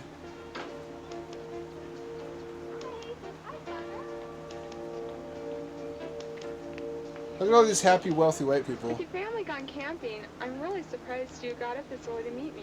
Newton woke me up. All right, who is Newton? Fucking cornball actors. Person robot.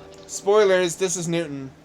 It's a robot with a lot more software functionality than any of the robots we've seen so far, but no arms, because the arms were only ever a gimmick. There wasn't anything remotely resembling the artificial intelligence that would be necessary for a robot with arms to be able to actually grab and interact with the world on its own. Those were only on robots that were mostly remote control toys, so they didn't bother. They left the arms off, and they included as many practical features as they possibly could, like infrared rangefinder lasers, which were how it avoided bumping into walls while it navigates your home. A smoke detector. It had a built-in smoke alarm. It could actually place an automated call to the fire department on your behalf and play a recording of your address, like where to come to. It could call the cops for you in the event that someone broke into your home and it noticed them. Newton walks. He talks. Works. And plays. He's an educator. A security guard. Has a chess program built in. And a friend. Newton's brain consists of an IBM PC XT equivalent system for all application software. Internal control functions are driven by a 16-bit real-time microcomputer. Long-term memory is made possible by a 20-megabyte hard disk drive. 20 megabytes, wow! 720K floppy disk drive. 720K! Functions are controlled by an internal clock calendar. This was pretty sophisticated for the time. It's like Google Calendars. Can be either autonomous or programmed. 2 DC motor-driven wheels and a free-turning caster allow stable travel across hard floors with as much as a 5-degree incline, or across plush carpets. He is capable of straight-line movement as well as tight radius turns. His optical sensors, including drop-off detection, alert him to obstacles in his path. He won't run into furniture or fall off elevated surfaces. He will map out your floor plan and find his way around all by himself. Newton's speech is generated by advanced voice synthesis with text-to-voice capability and voice recognition made possible by a digital signal processor using linear predictive coding, enabling him to understand and respond to verbal commands from people he knows. Look at the hair. Vocabulary is virtually unlimited, including foreign languages. Did you say hey there, He is sexy? also capable of music and a variety of sound effects. Gotta have that Star Trek. Is a I mean Star tireless Wars reference. An internal cordless telephone enables Newton to answer incoming calls, make outgoing calls, and deliver messages. Let me get the phone back. His built-in 1200 baud modem puts Newton in touch with any online database, making Pretty sophisticated stuff. See what I mean? This was one of the very few that wasn't just a novelty. An attempt was made. A serious attempt to make a robot for the home that was as useful as such a thing possibly could be in 1989. In the early 1980s, Nolan Bushnell found Android and robot. Look at the wheels. Didn't want it to be a disembodied hand doing things. You want it to be a little critter. It had a computer brain. It was cute. It was fun. furniture. In fact, it was unable to distinguish its master from the furniture. Topo would really just do what the computer told it.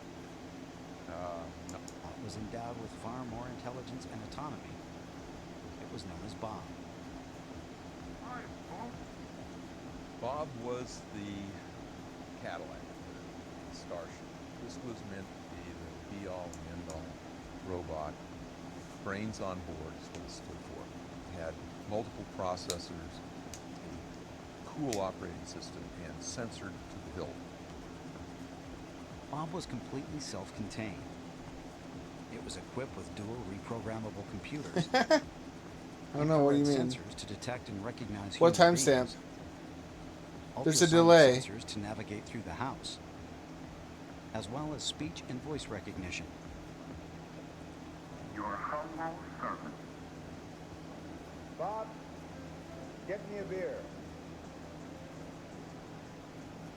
What Bob would do would be a somewhat more amusing companion than a dog or a cat. Then you can go into what I'd call basic fetch activities. Bring me a Coke, bring me my newspaper, bring me my slippers, that sort of thing.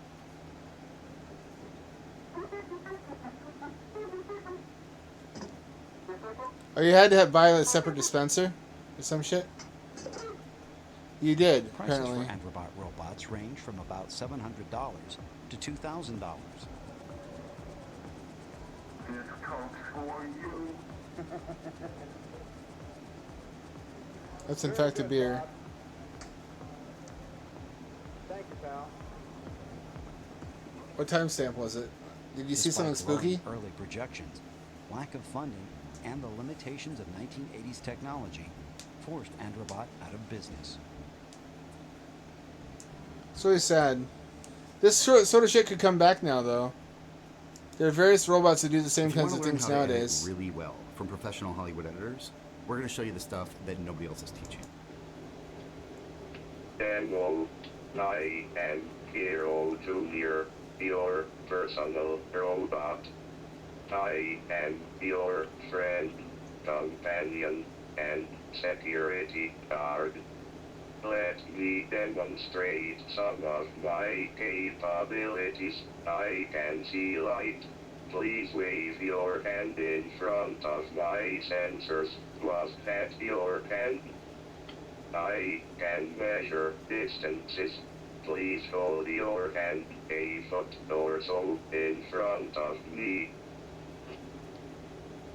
Your hand is 12.6 inches in front of me. Now move your hand. Now your hand is 27.4 inches in front of me. I can hear sounds. Please clap your hands when my lights go out. Okay.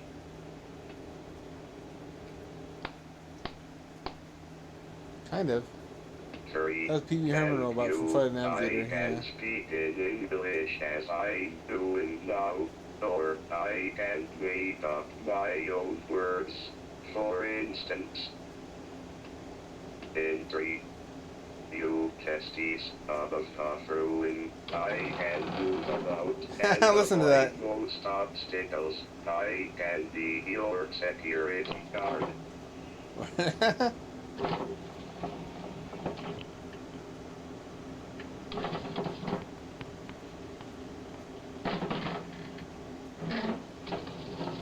This looks like it should be protected. I'm now looking for an intruder.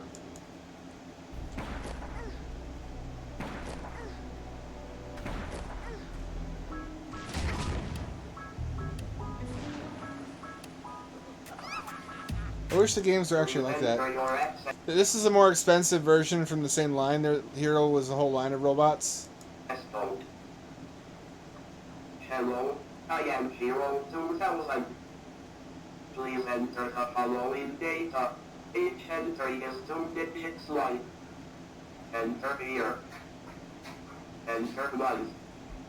Enter date. Enter. This one had a robot arm. Or commands to make him do things.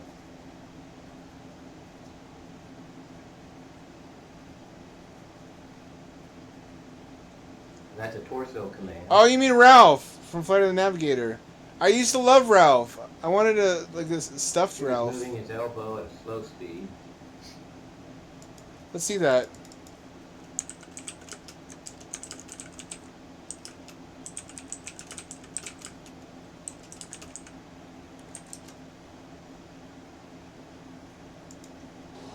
Ralph! Oh, I love you. Ralphie.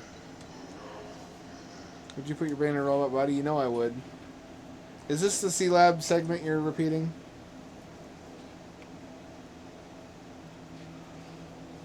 Yeah, he's beating it. Crazy style.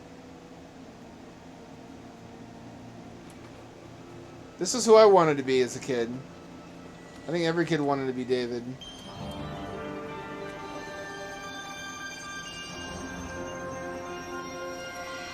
Why would you send a robot into the prisoner's room that's just exactly big enough inside to carry him out?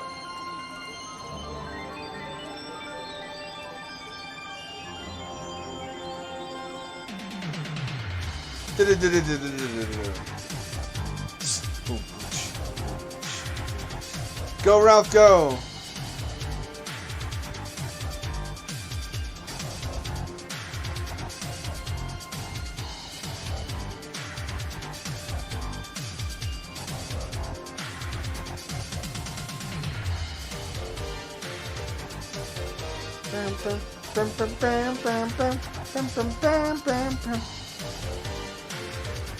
That movie did rule. Flight of the Navigator. Yes, he is. He is my favorite. He's such a plain and unassuming robot. He's so humble. He works hard. He works hard for the money. So hard for the money. So hard for the money, so you better charge him right at the end of the night.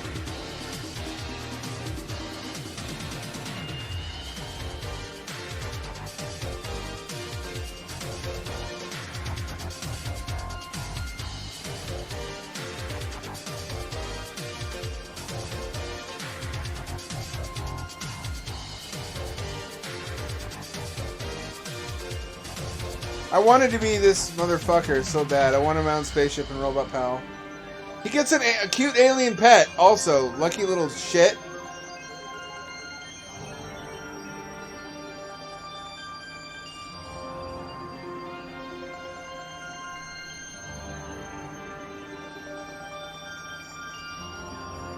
Where he discovers the saucer.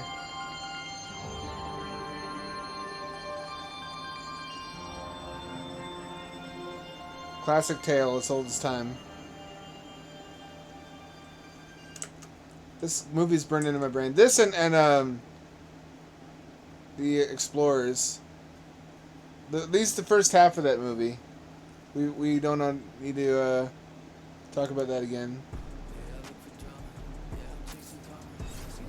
That had the potential to be a great film.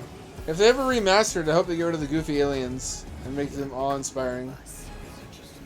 I would support a remake of the Explorers.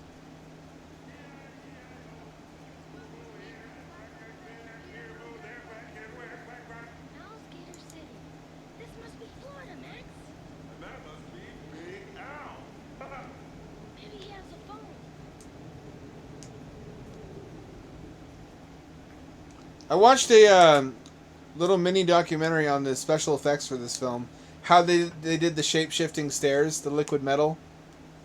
They actually made a series of little statues of different... And just filmed it as a stop-motion sequence. And then superimposed it.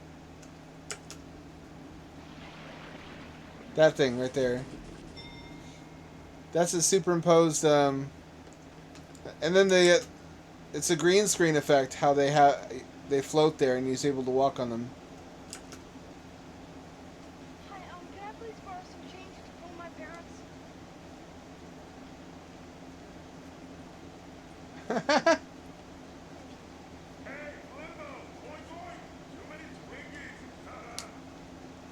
Body shaming robot. For shame. I guess they just drive by thinking it's a prop. They must, yeah. Excuse me, pal. Would you mind if my wife used the little girl's room?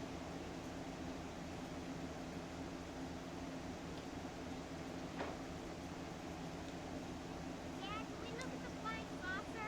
Sure, go ahead. Dad, isn't it weird?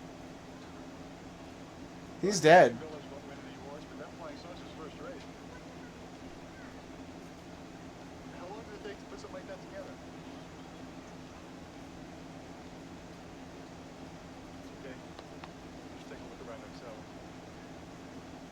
Look at this. I can push on the step and it doesn't move. It just wiggles. Kids, get out from under there. Come on, they don't have any insurance in places like this. Does he not notice the steps are floating?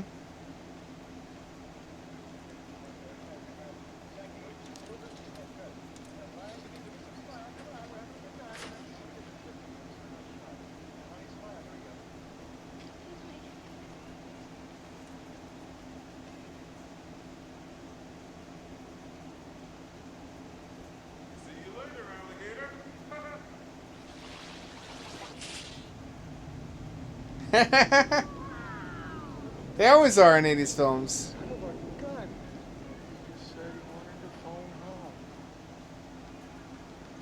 I love the whole genre. Kid power fantasy movies. I talked about this. I want to make one that's realistic where they just get fucking abducted and trafficked and one of them gets killed and one of them gets addicted to meth. Like what would actually happen if a bunch of kids tried to go cross country on an adventure to find pirate gold or whatever?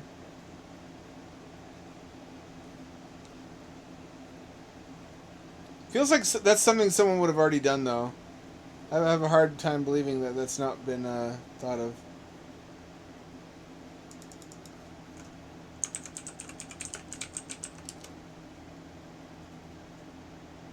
This is another fun one.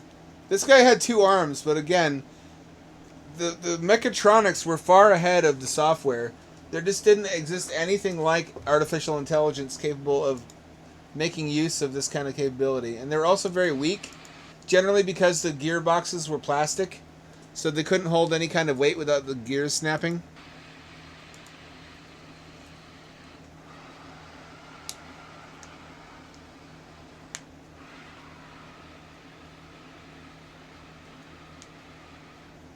Look at how bulky that is.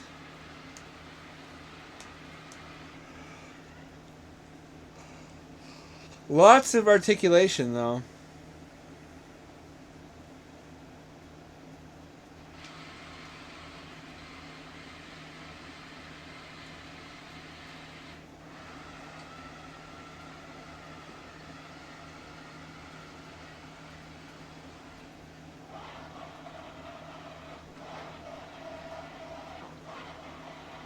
One of the more sophisticated models.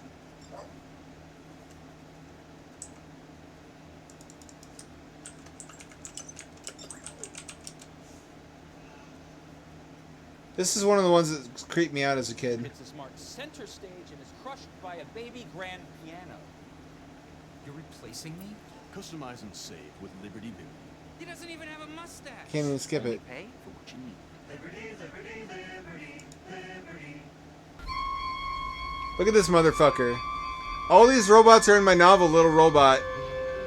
The most useful robots will be those with mobility and versatility. Odex 1, like other prototypes, proves these goals are feasible. Radio signals to Odex's self-contained computers allow it to adapt to a variety of environments. It can narrow to maneuver through tight spaces, lower its body to clear the door frame, then raise again to normal height. But scientists generally agree it will be a very long time before robots come close to moving as humans do. Natural walking is an amazing combination of sight, coordination, and balance.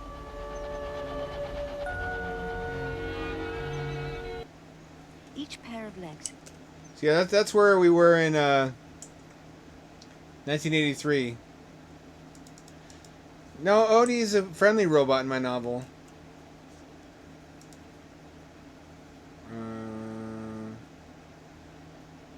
In my novel, Little Robot, there's the main character is a antisocial autistic roboticist who hates humans and hates and fears them due to traumatic experience. So his only friends are vintage robots, which he's refurbished and added extra brains to by running modern artificial intelligence on Arduinos and putting them in control of the robot's main board. So sort of expanding upon their capabilities so they can actually see things and actually do useful work around his apartment. But he lives in a world that becomes increasingly hostile to robots due to a series of events I don't want to spoil, and has to protect those robots against suspicious humans. Here's where we are now.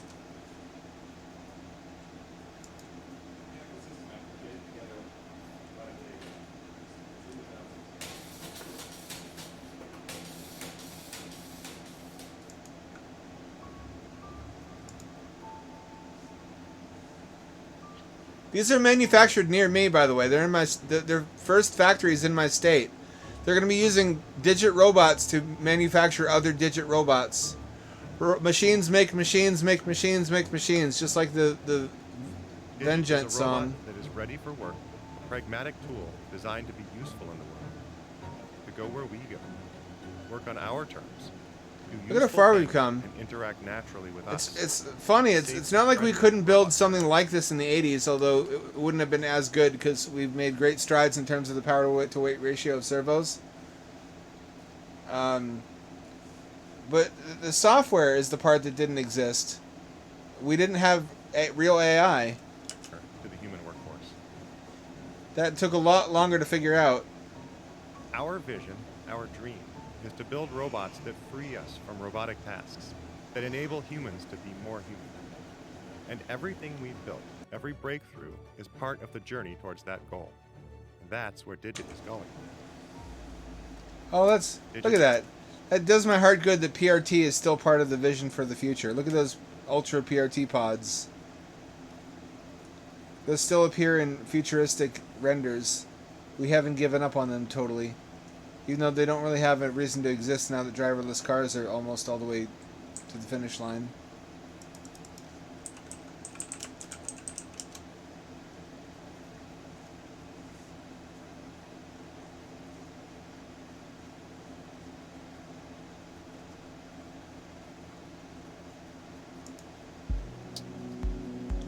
That's where Tesla robot is.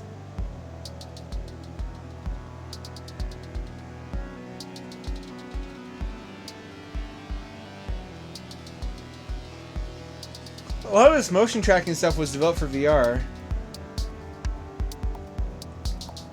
So you can actually make use of human hands too.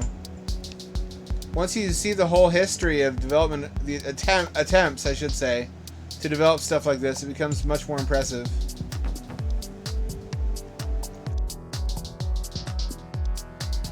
Quit it. Quit it! Steve, stop it. I'm trying to fuck... Steve, cut it out. Stop it. Steve.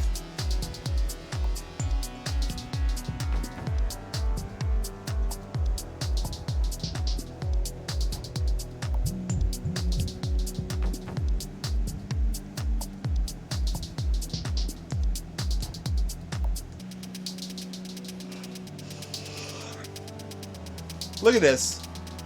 In '89, robots were little lead-acid powered RC cars. We've come a long way.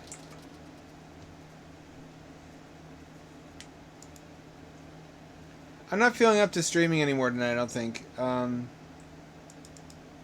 have to... No, I'm feeling tired. Is it okay if I quit a little bit early tonight? Let me see how many people are watching. 3 viewers. Yeah, I think I'm going to quit a little bit early. 7 to 11 is getting to be a burdensome schedule.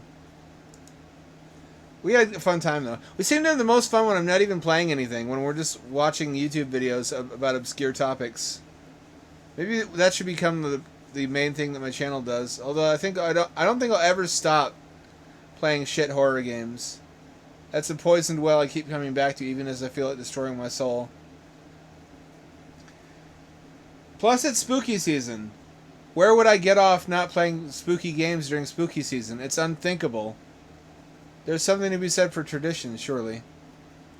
But anyway. Get at me again on Monday.